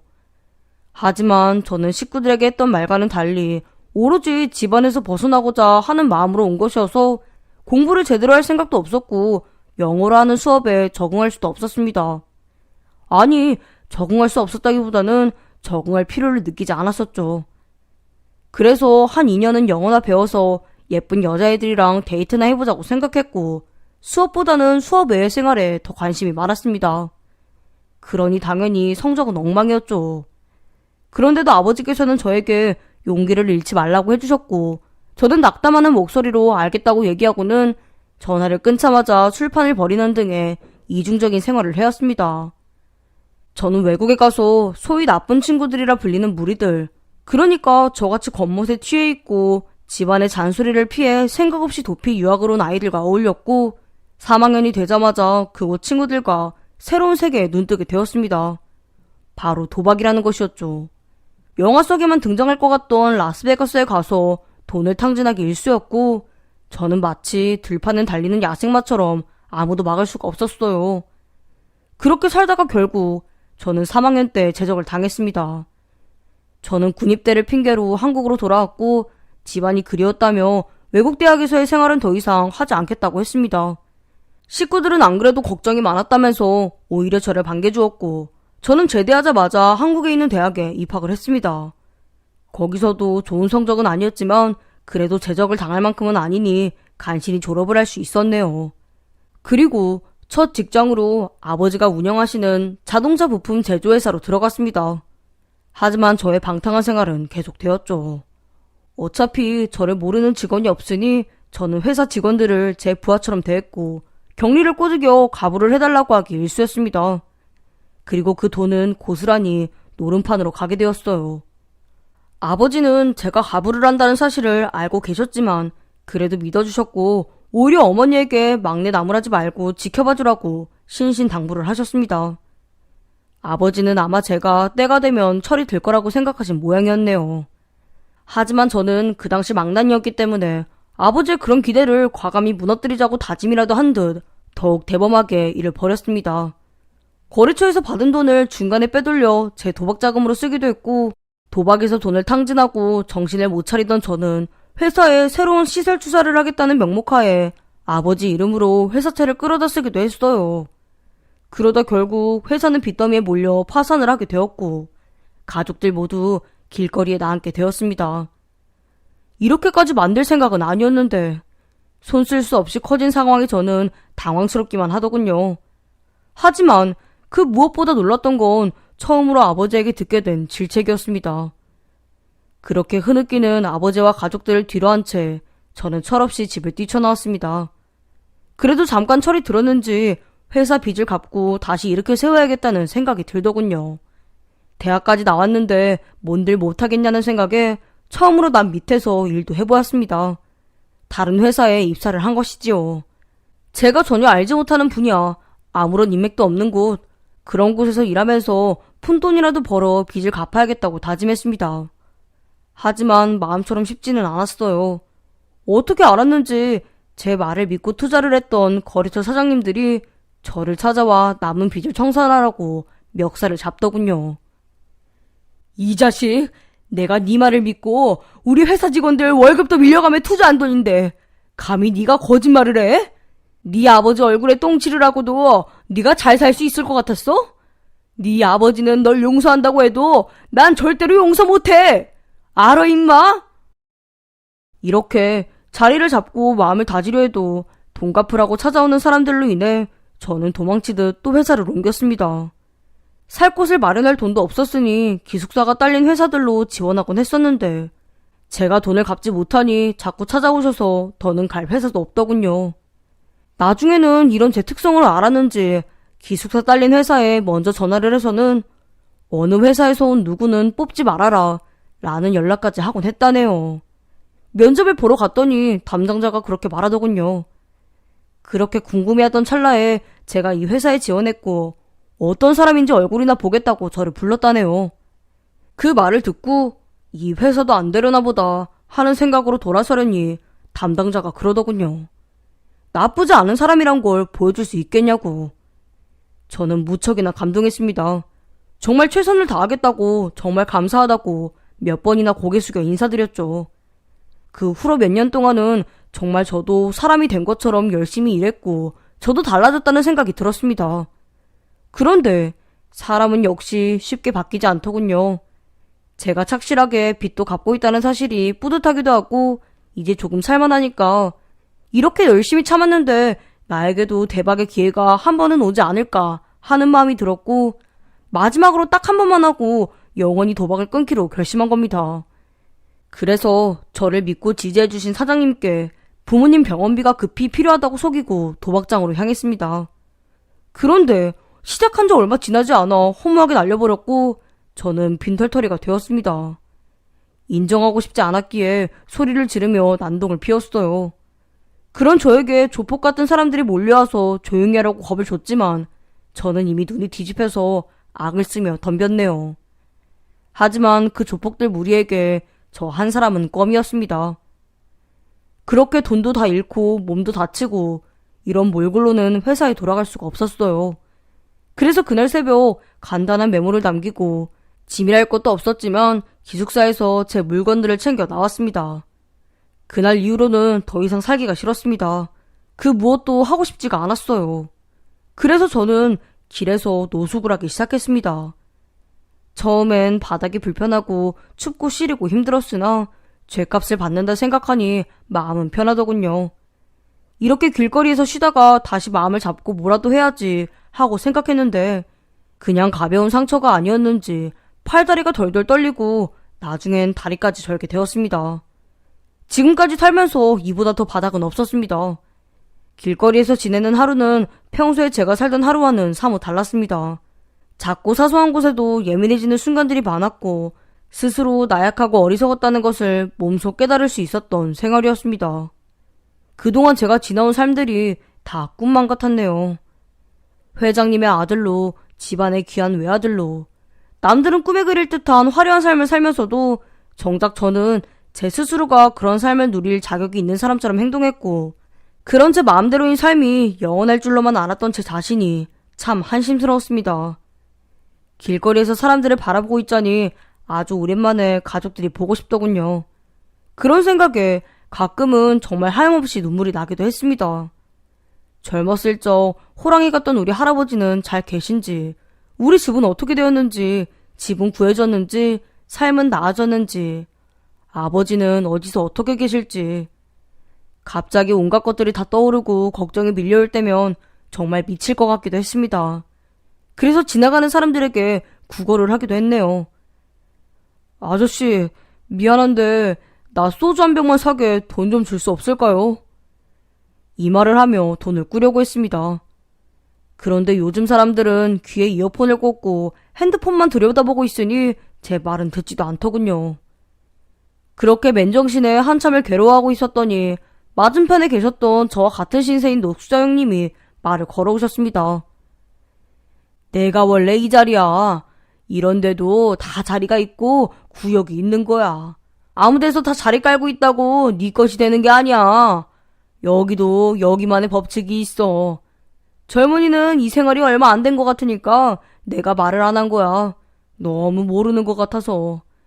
그러니까 여기 사람들도 조심해야 해. 아, 몰랐네요. 제가 머뭇머뭇하고 있으니까 그 노숙자님께서는 큼지막한 주머니에서 소주를 한 병 꺼내고 꾸깃꾸깃한 종이컵을 펴서 저에게 건네주셨습니다. 아주 오랜만에 소주를 들이키니 오히려 정신이 맑아지는 기분이더군요. 저보고 이것저것 물어보시지는 않는데 본인이 어떻게 살아왔는지 무엇 하고 버텨내고 있는지 이야기해 주시더라고요. 노숙자 생활이 그렇게 오래된 건 아니었지만 그래도 몇 개월 만에 누군가와 이야기를 나누니 기분이 좋았습니다. 노숙자 형님은 집안의 가장이시더군요. 음식 장사를 했었는데 엄청 잘 되는 곳이었다고 하네요. 저렴하게 팔기도 했지만 집안 대대로 음식 장사를 해왔던 덕에 음식 맛에 대한 자부심도 있었고 좋은 재료를 저렴하게 잘 구할 수 있는 노하우도 있다고 했습니다. 그래서 식사 시간 때면 사람들이 줄을 서서 먹을 만큼 인기가 많은 식당이었고 지역 방송에서도 여러 번 나와서 인터뷰도 요청했다고 하더라고요. 형님도 그때는 걱정도 없었고 그냥 내 새끼 내 마누라한테 잘 벌어다주면 그게 행복이라고 생각했다고 하네요. 그런데 어느 날 정장을 빼입은 3명의 남자들이 프랜차이즈로 해볼 생각이 없냐면서 서류를 내밀더래요. 평소 돈에 그렇게 욕심도 없는 사람이었는데 그땐 뭐에 홀렸는지 곧 대학 입학할 딸아이에게 멋진 선물을 해주고 싶은 마음이 들더랍니다. 초기 투자금이 많지 않으면서 수익률 배분 방식이 마음에 들어 덥석 계약을 체결했다고 하더군요. 그런데 가오픈을 앞두고 인테리어 업자와 문제가 생겨서 돈을 더 지불해야 할 것 같다고 해서 추가금으로 몇천만 원 더 보내주었고 그 일이 해결되고는 얼마 안 되어 또 법적인 문제 때문에 비용이 더 필요하다고 하더래요. 그렇게 찔끔찔끔 뜯어간 돈이 수일이 지나면서 몇 천이 몇 억이 되는 게 순식간이 되었답니다. 생각보다 기간도 오래 걸리고 비용도 많이 들어서 가오픈을 진행하고 있다는 그 주소로 찾아 나섰는데 그 주소에는 공사하는 곳도 없었고 그런 건물도 없다고 합디다. 나쁜 사기꾼들한테 사기를 당한 것이지요. 그래서 죄책감에 이렇게 길에서 하는 생활을 하게 되었다고 하더군요. 그러면서도 꿈이 있다고 하네요. 언젠간 집으로 돌아가는 꿈이요. 이런 생활 속에서도 차근차근 돈을 모으고 있다면서 가족들에게 떳떳하게 고개를 들 수 있는 날을 꿈꾸고 있다고 했습니다. 노숙자 형님의 말을 들으면서 제가 살아왔던 모습도 새록새록 떠올라 쉴 새 없이 눈물이 나왔어요. 저 역시 노숙자 형님께 제가 그동안 얼마나 철없이 살았는지 이야기를 털어놓았습니다. 집안의 가장도 아니라 누굴 책임질 필요도 없었고 그나마 사람같이 살았던 곳이 회사를 날려먹고 난 후 몇 년간 빚을 갚아왔던 것인데 다시금 도박에 손을 대고 돈을 날려먹었으니 단 몇 년이라도 열심히 살아온 것이 의미가 없어졌다는 것까지도 털어놨습니다. 게다가 저는 꿈이라는 걸 가져본 적이 없다고 이야기했습니다. 내가 원하는 건 다 가졌고 다 이루며 살아왔으니까요. 유일하게 마음대로 안 된 게 도박이라 그것마저 제 마음대로 되게 하고 싶었는지 헛된 기대에 사로잡혀 가졌던 소중한 것들을 모두 잃고야 말았다고요. 제가 한탄함에 눈물을 흘리니 이렇게 물어보시더군요. 몸이 성하면 나랑 공사장이라도 나가보던가. 공사장이요? 그래, 며칠 지켜보니까 이제 돈도 떨어진 모양이라 형편없이 굶고만 있던데 젊은이가 언제까지 굶을 수도 없고 말이야. 대충 얼굴을 보아하니 내 조카뻘 좀 되어 보이는데 안쓰러워서 하는 말이야. 생각 없음 말고. 형님의 말에 저는 생전 처음으로 공사판이라는 데를 갔습니다. 이제껏 다른 사람들이 뭐하고 사는지 길거리엔 누가 뭘 하고 있는지 관심도 없이 살아온 터라 공사장을 처음 봤는데 이렇게 많은 사람들이 열심히 살고 있을 줄은 꿈에도 몰랐습니다. 한참을 멍하니 바라만 보다가 뒤통수만 얻어맞았네요. 구경하러 왔어? 반장님은 얄짤 없으시더군요. 일하는 동안 잠깐의 휴식도 허용하지 않으셨습니다. 일할 땐 다 같이 일하고 쉴 때 다 같이 쉬는 거라며 큰 소리로 나무라시더라고요. 저는 다리를 저는 탓에 움직임이 빠르지가 못했습니다. 그런데 저처럼 다리를 저는데도 빠릿빠릿 움직이는 사람도 있고 어깨에 붕대를 감고도 일하는 사람들의 모습을 보면서 제가 정말 나약한 인간이라는 걸 뼈저리게 느꼈네요. 그날 하루 일하면서 흘린 땀이 여태껏 살아오면서 흘려온 땀의 양보다 많았던 것 같습니다. 이렇게 땀 흘려 몸을 움직여본 것도 처음이라 매우 새롭더군요. 팔, 다리, 어깨, 허리 모두 내 것이 아닌 것만 같았어요. 그렇게 일을 끝내고 저에게 이 일을 권해주신 노숙자님께서 목욕비를 내어주신 덕분에 함께 목욕탕에 갔습니다. 깨끗하게 샤워 후 그동안 입고 있던 옷도 싹 빨래하고 뜨끈한 목욕물에 들어가니 너무 행복했어요. 이제 좀 살 것 같지? 노숙자님의 물음에 저는 고개를 끄덕였습니다. 하루를 이렇게 살아보니 정말 고되고 힘들었지만 보람차다는 것이 어떤 것인지를 처음으로 느끼는 날이었어요. 그리고 살아있다는 것이 이런 것이구나 하고 깨달았습니다. 노숙자님은 제 모습을 보시더니 앞으로 며칠간은 몸이 많이 힘들 거라고 하더라고요. 그리고 형님은 때와 장소를 가리지 않고 돌아다닌다고 하셨습니다. 지금은 저와 같은 곳에서 생활하지만 지방에 일이 있으면 그쪽에 내려가서 며칠 생활하면서 떠돌아 다닌다고요. 갖고 다니는 짐도 없이 몸뚱이만 들고 다니니 자유롭다고 하면서요. 그날 이후로 저는 정말 노숙장님 말대로 온몸이 쑤셔 알아눕고 말았습니다. 그동안 얼마나 형편없이 살아왔는지 제 몸이 알려주더군요. 평생 안 쓰던 힘을 썼더니 가만히 있어도 손과 다리가 바들바들 떨려왔습니다. 제가 온몸이 아파서 며칠 쉬는 동안 노숙자 형님은 이곳저곳에서 일을 하고 계신지 한동안 보이질 않았어요. 그동안 저는 노숙자 형님이 데리고 가셨던 그 공사장으로 향했지요. 두 번째 가니 왠지 고향 같은 느낌이 들었습니다. 처음 노숙자 형님과 함께 일한 그날 이후로 저는 그곳이 좋아졌나 봅니다. 바쁘게 몸을 움직여 잡생각을 하지 않을 수 있다는 것도 좋았고 땀을 한 바가지 쏟아내는 것도 좋았습니다. 정신없이 일하고 먹는 한밭집의 푸짐한 식사도 좋았지요. 그렇게 현장 일을 하면서 철없을 시절 허세에 찌들어 제 하루 일당만큼의 돈을 한 끼 식사 비용으로 써버리던 날들을 생각하며 깊은 반성을 했습니다. 그 비싼 음식보다 땀 흘리도 먹는 5,000원짜리 한밭식당의 음식이 얼마나 고급스럽고 맛있는지. 그때는 이런 삶을 상상도 할 수 없었던 제 자신에게 저는 마음속으로 참 못난 놈이라고 야단을 쳤네요.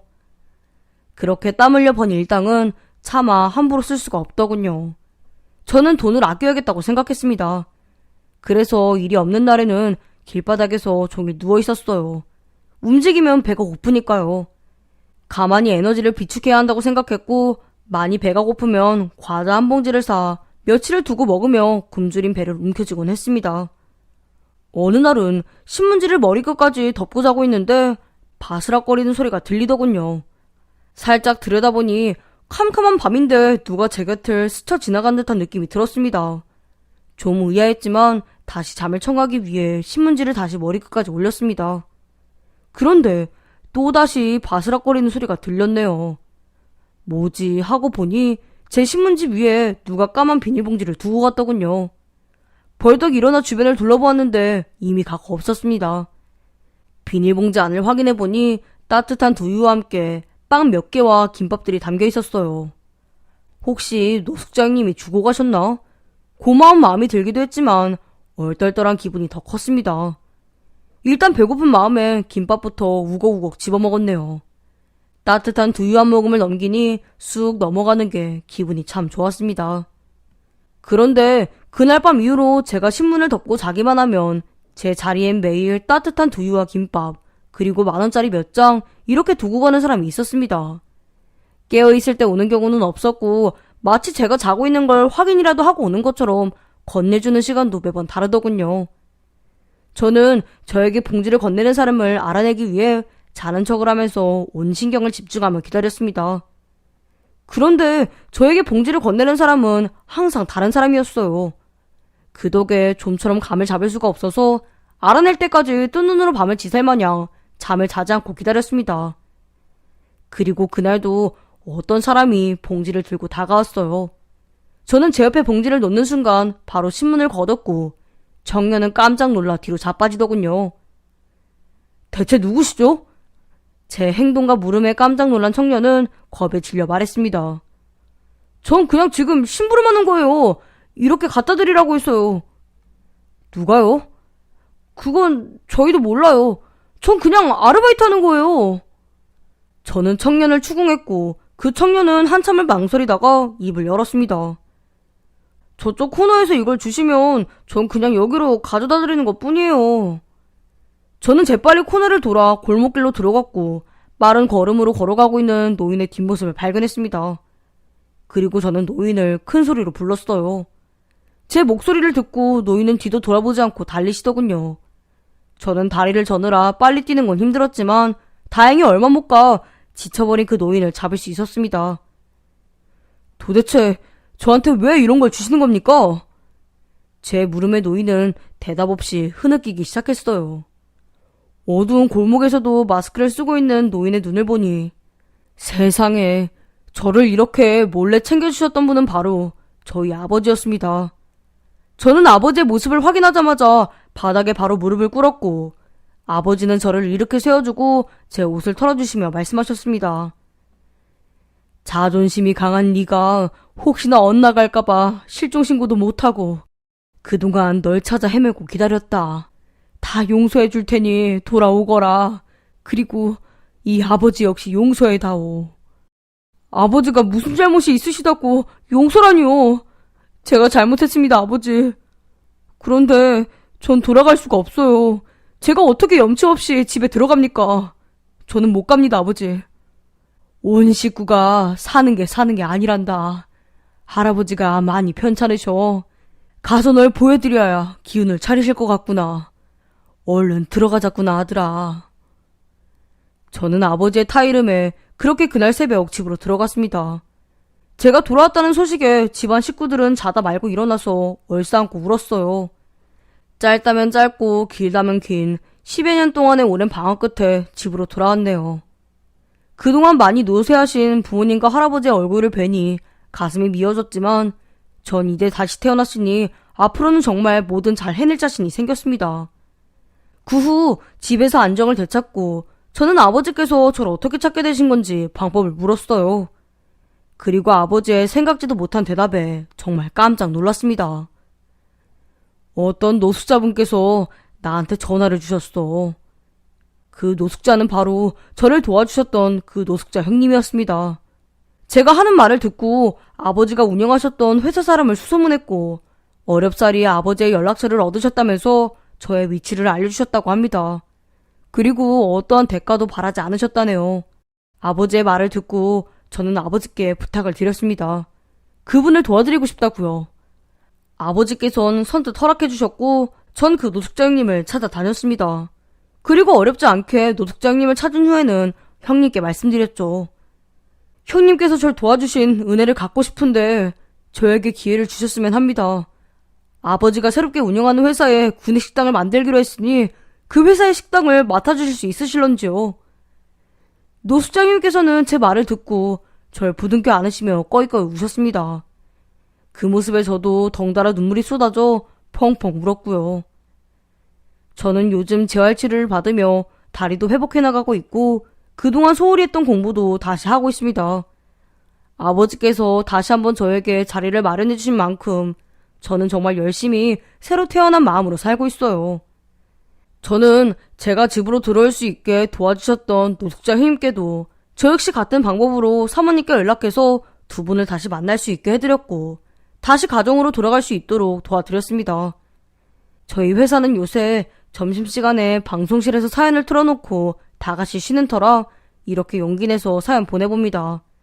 아버지와 전부터 함께 일하시던 분들이 많아서 딱 듣는 순간 뒤통수도 많이 얻어 터지겠지만 오늘만큼은 실컷 얻어 터지고 혼나더라도 달게 받겠습니다. 그동안 너무 많은 분들께 철없이 심려를 끼쳐드려서 진심으로 사죄드리고 특히 오랜 시간 저를 믿어주신 아버지 정말 죄송하고 앞으로 효도하겠습니다. 건강히 오래오래 사십시오. 철없던 제 긴 이야기 들어주셔서 감사합니다. 안녕하세요. 저는 디저트 카페를 작게 운영하고 있는 여자입니다. 크고 좋은 자리에서 엄청 유명한 카페로 운영하고 있는 건 아니지만 단골로 오시는 분들도 꽤 있고 그래도 이 동네에서는 나름 좋은 카페로 사랑받고 있다고 자부하는 그런 카페예요. 그리고 저희 남편은 고등학교 체육교사로 일하고 있습니다. 계약직 같은 개념이기는 하지만 주위에서는 그래도 교사랑 결혼했다고 다들 부러워하곤 합니다. 가끔 남편이 저한테 내가 몇 반 애들한테 내기 걸었는데 져서 쿠키 싸야 할 것 같아 하고 멋쩍게 말하면 저는 쿠키를 한아름 구워서 남편 손에 들려보내고 그런 적도 있네요. 요즘은 카페 일과 더불어서 중요한 일을 하나 더 준비하고 있습니다.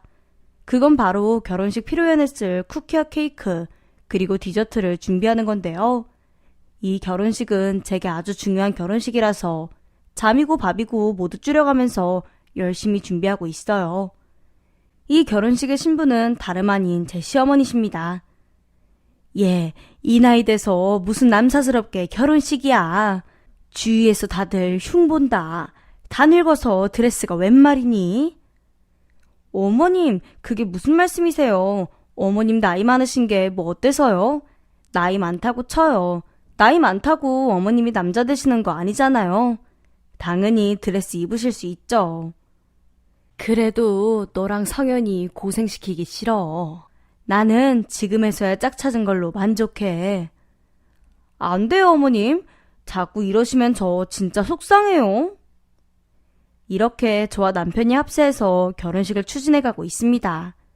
처음에야 쑥스러우시니까 말을 그렇게 하셨지 지금은 하나하나 준비하시면서 엄청 좋아하시고 소녀처럼 설레하고 계세요.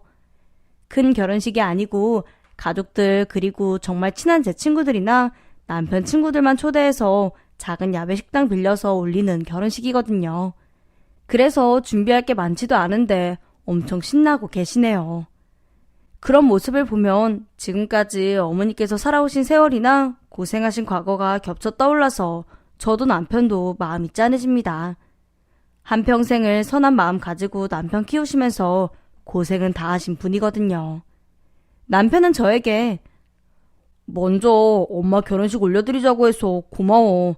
내가 당신 덕에 불효자로 죽진 않겠다. 하면서 울기도 했고요. 저야 어머님도 어머님이시지만 또 다른 은혜를 갚을 기회이기도 합니다. 바로 어머님의 남편 되실 분이 저와 깊은 인연이 있는 분이시거든요. 어휴, 내가 이 나이 돼서 결혼식을 괜히 창피만 당하는 거 아닌가 몰라. 아저씨도 어머님처럼 그러실 거예요? 그리고 어머님은 결혼식 하고 싶다고 하셨어요. 여자 마음을 이해해 주셔야죠. 아유, 알았어. 내가 우리 아영이를 어떻게 이기겠어? 두 분의 이야기를 생각하면 참 드라마 같기도 하지만 너무 힘들었던 시기도 겪으셨었기 때문에 저 같으면 그냥 평범한 연애를 하다가 결혼하는 길을 선택할 것 같기도 해요. 다시 생각해도 참 신기한 인연이니까요. 저는 어린 시절에 아빠가 돌아가셨습니다. 제가 초등학교 2학년이던 9살 무렵이었어요. 아빠의 사망 사유는 빗길에 일어난 교통사고였습니다. 아빠가 타고 가시던 택시가 덤프트럭에 치였고 택시기사도 아빠도 모두 돌아가셨어요. 그땐 엄마도 저도 엄청 힘들었습니다. 또 제 동생은 당시 3살밖에 되지 않았었어요. 그래서 동생은 아빠의 얼굴을 기억하지 못하죠. 그렇게 가족이 정말 벼랑 끝에 몰린 것 같은 위기에 빠졌을 때 도움의 손길을 내밀어준 분이 있었습니다. 바로 아빠의 가장 친한 친구신 아저씨였어요. 아저씨는 아빠와 중학교에서 만나서 10대 시절을 모두 같이 보내고 서로가 서로를 가장 친한 친구로 여기며 사신 분이셨습니다. 저희 가족도 어릴 때부터 자주 만났었고요. 아저씨는 장례식을 모두 책임지시고 이끄셨고 저와 동생 그리고 엄마를 돌보셨습니다. 재수씨, 앞으로 내가 애들 아빠로 살 거고 동설이 못까지 내가 다 할 거니까 정신 붙잡고 기운 내요. 내가 남편 목, 애들 아빠 목 다 할 거니까. 라고 하시면서요. 아빠랑 엄마가 나이차가 좀 있으셔서 아저씨랑 엄마도 나이차가 그 정도 나셨지만 아저씨는 꼬박꼬박 엄마에게 존대를 하셨고 친구의 아내로 존중하셨어요.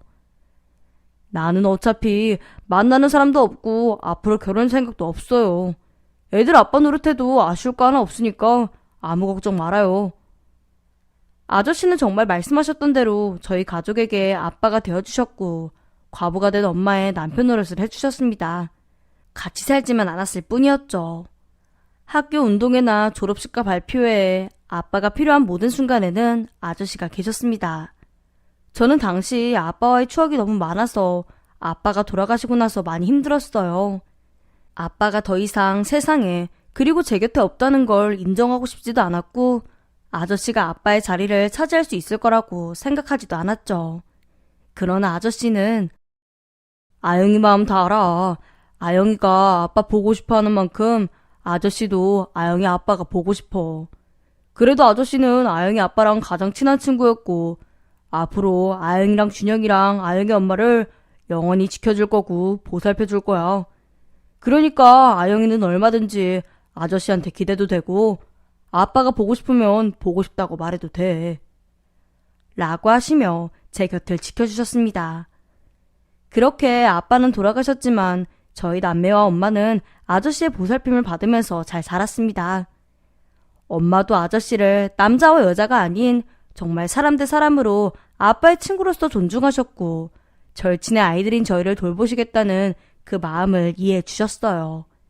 지금도 두 분은 아빠 못지않은 친한 친구 사이로 지내고 계십니다. 덕분에 저희 남매는 아빠의 빈자리 없이 학창시절과 사춘기 시절을 보냈어요. 특히나 남자인 동생은 아빠가 없었다면 사춘기 시절을 보낼 때 엄마나 제가 더 힘들었을 수도 있을 것 같아요. 아저씨가 동생이 여러 남자들의 고민을 겪을 때 중심을 잘 잡아주시고 들어주셨었죠. 저는 아저씨와 엄마가 등록금과 학비를 같이 대셔서 대학에 진학하게 되었습니다. 저는 어릴 때부터 제과제빵을 하고 싶었기 때문에 명문대나 그런 걸 떠나서 관련 학과가 있는 대학 중에 가장 괜찮은 곳들에 지원해서 그중 한 군데에 진학했어요. 정말 열심히 했고 손이 닦아지도록 연습해가면서 노력했습니다. 졸업 후에는 좋은 곳에 취직해서 엄마랑 아저씨께 보답하고 싶었거든요. 힘들고 피곤하기도 했지만 노력한 대로 좋은 성적을 받았고 졸업 후에 꽤 괜찮은 호텔의 신입 제과사로 취직하게 되었습니다. 그리고 그곳에서 남편도 만났어요. 그때는 체육 입시학원에서 일하고 있었는데 아이들을 데리고 호텔 식사를 사주러 왔다가 저를 보고 반해서 연락처를 물었었습니다. 바쁜 와중이라 정신없이 연락처를 줬는데 그 후에 연락이 와서 만나게 되고 만나다 보니 저도 좋아하게 되어서 사귀게 되었어요. 사귄 지 1년 정도가 되고는 남편이 학교 체육교사 일자리를 얻었고 저도 호텔에서 어느 정도 자리를 잡은 상태였습니다. 그때부터 결혼을 하기로 하고 준비를 시작했어요. 그러나 결혼 준비는 순탄치 않았습니다. 다름 아닌 예비 시부모님 때문이었죠. 시댁에 처음 인사를 드려야 했는데 남편이 난감한 얼굴로 말하더군요. 아영아, 우리 엄마가 네 인사 받기 싫으시대. 뭐? 왜? 사실 네가 상처받을까봐 말을 못했는데 우리 엄마가 너를 반대하고 계셔. 아버지가 없는 집안에서 자랐다고. 충격적인 말에 저는 모욕감도 느끼고 서러움도 느꼈어요. 아빠 빈자리 없이 잘 자랐다고 생각했는데 이런 난관이 있을 줄은 몰랐죠. 걱정 마. 나는 너만 생각하고 있고 네가 우선이야. 엄마랑 연 끊어서라도 너랑 결혼할 거고 나는 네가 가장 중요해. 어머니와 연까지 끊을 각오를 했다는 남편 모습이 믿음직스러웠고 고마웠습니다. 저도 남편을 정말 신뢰하고 사랑하고 있었고 놓치기 싫었어요. 그러나 그런 말을 들은 것 자체가 너무 힘들었죠. 그 이후에 어떻게 이야기가 되었는지 상견례를 하게 되었고 저는 예비 시부모님 얼굴을 상견례에서 처음 뵙게 되었습니다. 남편 쪽은 부모님 두 분이 다 나오셨고 저는 엄마와 아저씨가 나왔어요. 그러나 상견례 자리는 정말 최악이었습니다. 친아빠가 아니라고요? 그럼 두 분은 무슨 사이신데 상견례까지 나와요? 아무래도 아빠 없이 자라면 애가 결핍이 있을 수밖에는 없잖아요. 두 분 정말 아무 사이도 아니에요? 두 분까지 건드리는 말에 저는 정말 화가 났고 엄마도 아저씨도 얼굴이 붉어지셨어요. 결국 남편이 화가 나서 테이블을 박차고 일어났습니다. 엄마, 그만해. 내가 말했지. 아영이랑 아영이 부모님 모욕하면 나 엄마랑 연 끊을 거라고. 됐어. 죄송합니다. 장모님 그리고 어르신. 제가 다 잘못했습니다. 그렇게 상견례 자리는 끝나버렸고 저랑 엄마는 집에 와서 많이 울었어요. 아저씨는 결혼을 다시 생각해보라고도 하셨고요. 그리고 남편이 집에 찾아와서 무릎까지 꿇고 빌었습니다. 저한테는 아영이밖에 없어요. 저도 제가 사랑하는 사람 모욕하는 분은 어머님으로 모시기 힘듭니다. 아영이 앞으로 저희 어머니 안 보고 살 수 있도록 할게요. 저도 마찬가지고요. 제발 한 번만 봐주십시오. 남편의 그런 모습에 엄마는 그래도 성현이가 너를 진짜 사랑하기는 하는 모양이다. 저런 남자를 놓치는 것도 아까운데. 라면서 아저씨와 깊게 이야기를 나누셨고 결국 결혼을 계속 진행하게 되었습니다. 결혼식에서도 혼주석에는 아버님밖에 앉지 않으셨어요. 아버님은 제 집안에 대해 뭐라 하시는 말씀은 없으십니다. 사실 성격이 무뚝뚝하신 분이라 대화 자체가 거의 없었어요. 그냥 제가 인사드리니까 그래, 다복하게 잘 살아라 한마디 하셨을 뿐이었죠. 그렇게 다사다난하게 결혼하고 나서 나름대로 행복한 신혼생활을 보내고 있었습니다. 남편은 제게 한 번 더 어머님이 저한테 사과하실 때까지 얼굴 안 볼 거라고 다짐을 해둔 상황이었고 저는 그런 남편이 고마웠어요. 그런데 결혼한 지 6개월 정도 되었을 무렵 저는 집에서 돌아오다가 충격적인 장면을 보았습니다. 바로 집 앞에서 어머님과 남편이 서 있는 모습이었어요. 엄마, 들어왔다가. 아영이 오기 전에 가야지. 아영이 퇴근 시간 다 됐어. 어머님과 절대 연락하지 않는다던 남편은 어머님을 집 안으로 데리고 들어가려고 하고 있었고 저는 그 순간 남편이 제게 거짓말을 했다는 사실에 화가 났어요.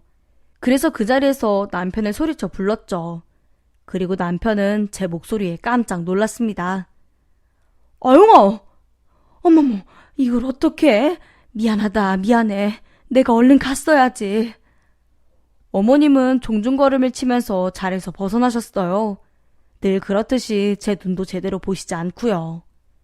저는 집에 들어가서 방문 닫고 들어가 남편 얼굴을 보지도 않았습니다.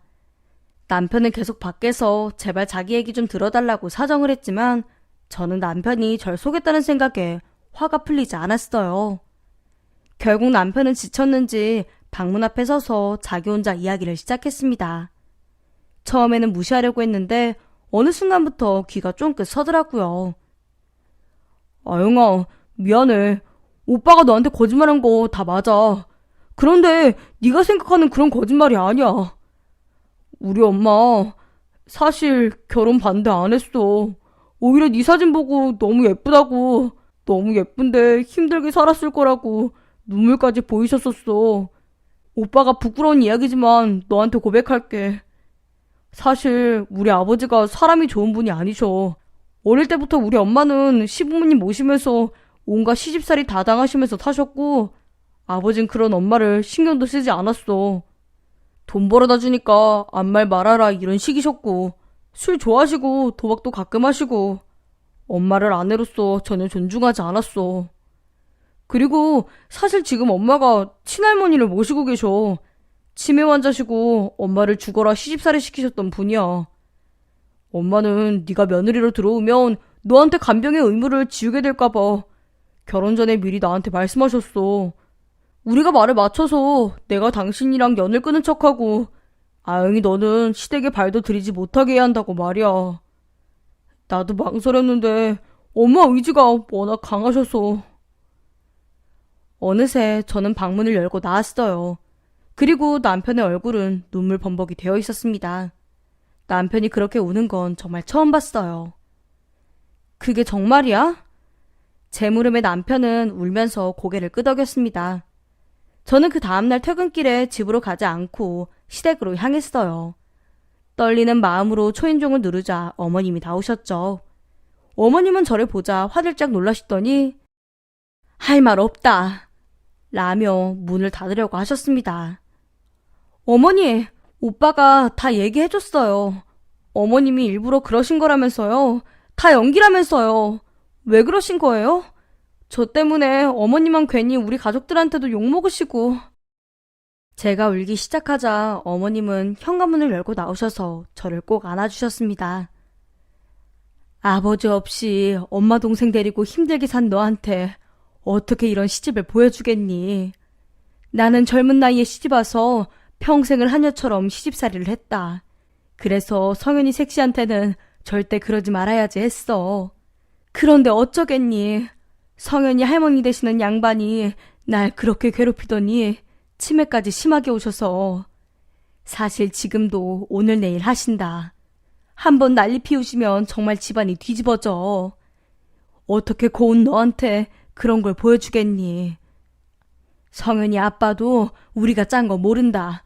내가 그렇게 모질게 말 안 했으면 성현이 아빠는 당연히 너한테 지 어머니 간병 맡겨라 그랬을 거니까. 그렇게 현관문 앞에서 어머님과 끌어안고 울었습니다. 지난날에 어머님께 화내고 욕한 게 너무나도 죄송했어요. 그날 딱 할머님이 주무시고 계셔서 집에 들어가 같이 커피 마시면서 몇 시간씩이나 이야기를 나누었습니다. 친정집 식구들도 많이 놀라고 특히나 엄마가 세상에 우리 딸을 그렇게 생각해 주시다니 하고 우셨어요. 엄마도 며칠 후에 시댁으로 반찬을 가져다 드리면서 어머님을 위로하셨고 같이 우셨습니다. 어머님은 걱정 마세요 사부인. 절대 아영이한테 이런 고생 안 시킵니다. 라고 굳게 말씀하셨죠. 어차피 어머님의 비밀은 오래가지 못할 것 같긴 했어요. 그렇게 비밀이 밝혀지고 나서 한 달 정도 후에 시할머니께서 돌아가셨거든요. 소식을 들은 저와 남편도 장례식장에 부랴부랴 달려갔습니다. 남편은 엄마 괴롭힌 할머니지만 그래도 장례식 하는 마당에 가봐야지 하더라고요. 그런데 장례식장이 좀 이상했어요. 다른 건 다 같았는데 상주를 서셔야 할 아버님께서 안 보이시는 거예요.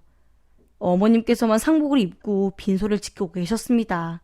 조문객도 없었고요. 어머님, 아버님은요? 왜 혼자 계세요? 조문객도 없는데 무슨. 너희 아버지 없어도 된다. 내가 알아서 한다고 오지 말고 쉬라고 했어. 그러나 저도 남편도 그 말이 거짓임을 알고 있었습니다. 남편은 엄마 진짜 이럴 거야? 아버지 어딨어? 설마 또 술 마시러 간 거야? 라고 추궁했어요. 그러자 어머님께서 갑자기 손에 얼굴을 묻고 울음을 터뜨리셨습니다. 그리고 흐느끼면서 겨우겨우 말씀하셨어요. 너희 아버지한테 다른 여자가 있어. 나도 얼마 전에야 겨우 증거 찾고 알았다. 내가 그래도 술 먹고 도박하는 건 다 이해해도 바람만큼은 안 피니까 그래도 그게 나한테 예의는 지키는 거겠지 하고 앞만 안고 살았었는데. 뭐? 엄마는 그걸 왜 이제야 말해? 늙은이가 아는 게 뭐 있겠어. 동네 슈퍼집 할매가 자기 딸이 남편 바람나서 이혼했다고 자동차 감시 카메라인가 뭔가랑 이것저것 가르쳐주고 해서 대충 따라해봤는데 여자가 있더라. 그것도 술집 여자. 애미가 그동안 산 세월이 술집 여자보다 못한가 보다. 저도 남편도 장례식이고 뭐고 정말 화가 났어요. 어머님께서 보여주신 문자는 가관이었죠. 아버님은 상간녀로 추정되는 여자에게 장례식 늦게 가도 돼, 오늘 만나자 라고 보내셨습니다. 보낸 시간은 오늘 아침이었고요. 할머님이 돌아가신 지 고작 몇 시간 후였죠. 그 문자만 겨우 내 폰으로 보냈어. 내가 기계에 대해 뭘 알아야지. 그리고 새벽부터 나가더라. 저는 우선 남편에게 빈소를 지키고 장례식을 잘 마치자고 했습니다. 저희가 자리를 지키는 동안 조문객은 거의 없다시피 했고 저희 엄마와 아저씨가 오셨습니다. 남동생은 당시 입대를 한 상태라 오지 못했고요. 저는 조문을 마친 엄마와 아저씨께 화를 내면서 상황을 설명했어요.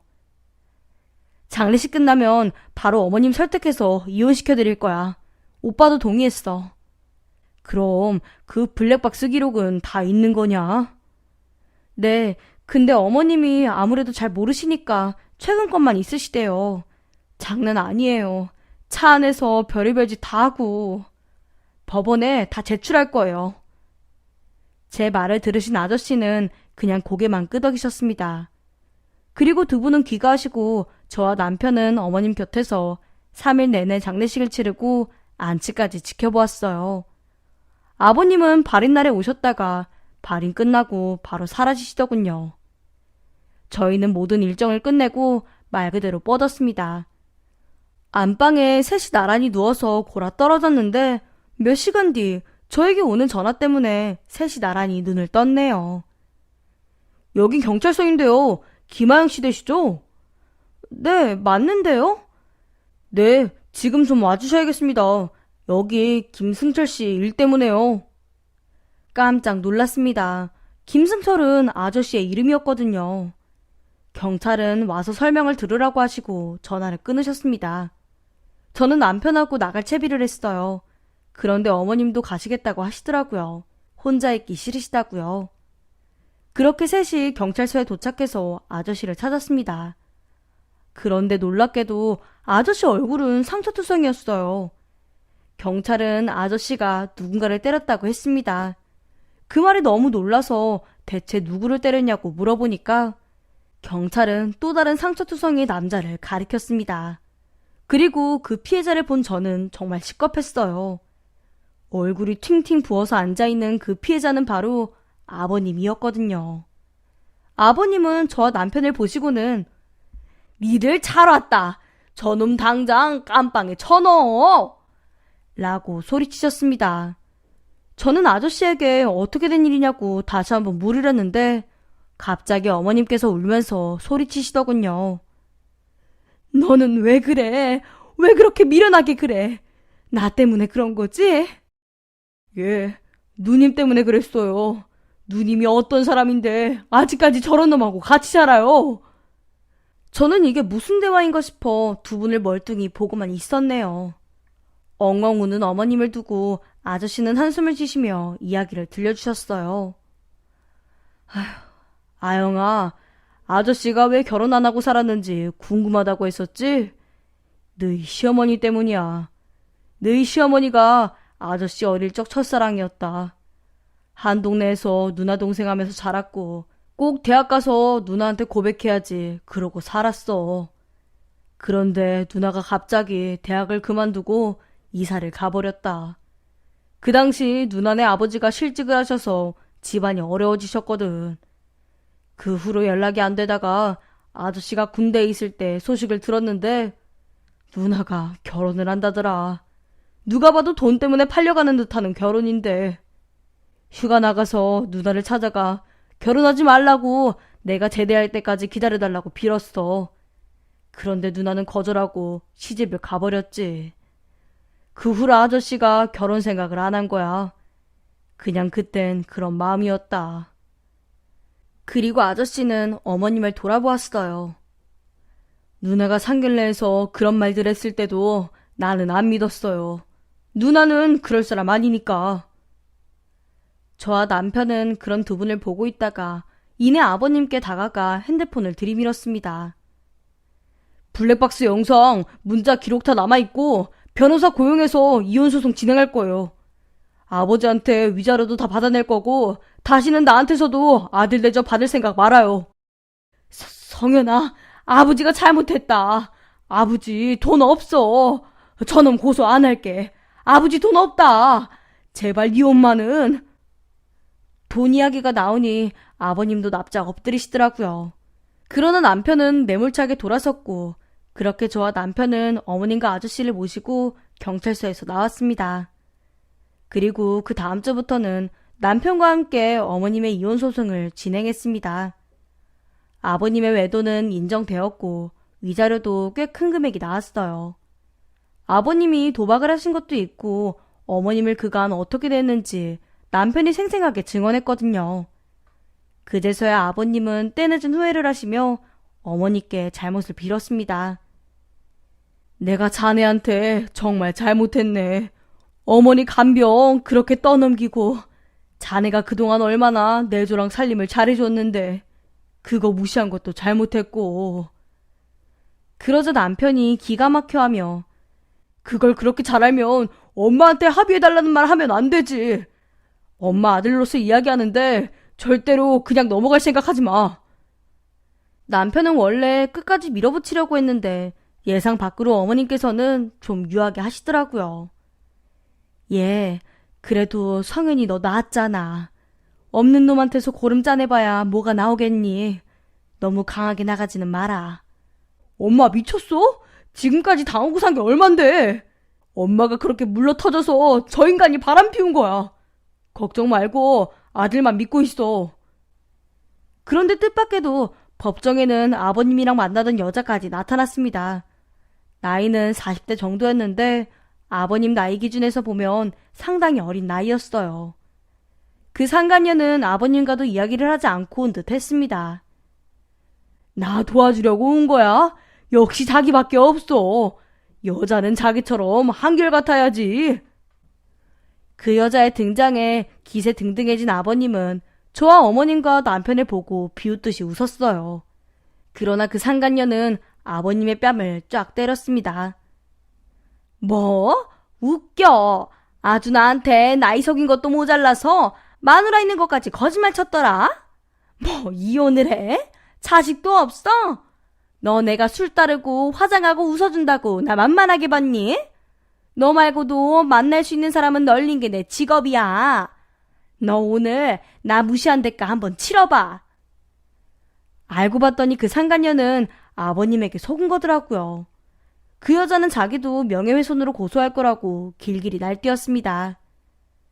이거 저 영감탱이가 지금껏 우리 가게 드나들면서 지불한 술값, 그리고 3달 전에 우리 가게에서 술 취해서 다른 놈이랑 싸워서 망가뜨린 우리 가게 그릇이랑 컵이랑 테이블, 소파 변상비랑 세탁비, 이거 다 지불 안 된 거고 이자 2배로 붙여서 청구하기 전에 당장 다 지불하게 해줘요, 판사님. 생각지도 못한 인물이 법정에서 소란을 피우는데 어쨌든 저희 입장에서는 잘된 일이니까 별말은 하지 않았습니다. 그 여자가 청구한 돈이나 명예훼손 소송은 알아서 진행하겠거니 생각했어요. 그거랑은 별개로 저희 어머님은 이혼 소송을 진행했고 위자료도 나름 넉넉히 책정되었네요. 그런데 아버님 능력이 현저히 떨어지는 터라 아직도 다달이 위자료가 조금씩 입금되고 있는 상태입니다. 이혼 절차가 끝나고 나서 저는 한동안 휴가를 내고 어머님과 여기저기 놀러 다녔어요. 어린아이처럼 즐거워하시는 모습을 보면 저도 덩달아 참 행복했습니다. 그리고 저는 작전을 짜서 아저씨와 어머님을 다시 이어드리기로 했습니다. 일부러 영화 티켓을 끊어서 2분만 남기고 빠져드리기도 하고 맛있는 걸 사드리고 저랑 남편은 빠져서 2분의 시간을 갖게 해드렸죠. 아마 2분도 저희의 의도를 다 눈치채셨을 거예요. 시간이 좀 걸리기는 했지만 저희의 첫 번째 결혼기념일이 끝나고 몇 달 후 2분은 드디어 나름 연애라는 걸 시작하게 되었어요. 그리고 연애 시작하신 지 얼마 안 되어서 주위에서 결혼을 하라는 이야기를 듣게 되셨습니다. 특히 저희 엄마로부터요. 지금까지 나랑 아영이, 준영이 돌보면서 살았는데 그 살림 기술 이제라도 써요. 우리 나이가 몇이야. 더 늦기 전에 후딱 결혼해야죠. 지금 결혼해도 초혼이잖아. 저는 어머님과 시간을 보내면서 프리랜서로 일을 하고 싶어졌어요. 그래서 호텔에 사표를 내고 남편과 함께 대출을 받고 적금을 깨서 지금 운영하고 있는 카페를 차렸습니다. 제가 차린 카페에서 아저씨는 어머님께 청혼을 하셨고 어머님은 기쁘게 승낙하셨어요. 그리고 지금 두 분은 결혼식을 앞두고 계십니다. 두 분은 저와 남편에게 고맙다 하시지만 사실 제가 두 분께 받은 게 가장 많아서 그런 말을 들으면 정말 너무 부끄러워요. 그래서 제가 할 수 있는 한 최대한 예쁘고 기억에 남는 결혼식을 준비해드리고 싶습니다. 앞으로도 우리 어머님과 이제는 시아버님이 되실 아저씨, 그리고 남편이랑 같이 잘 효도하면서 행복하게 살게요. 이야기 들어주셔서 감사합니다. 오늘의 사연에 여러분의 소중한 댓글 기다리면서 구독, 좋아요, 공유는 물론 알람 설정도 부탁드립니다. 그럼 오늘도 함께 읽어주셔서 감사합니다.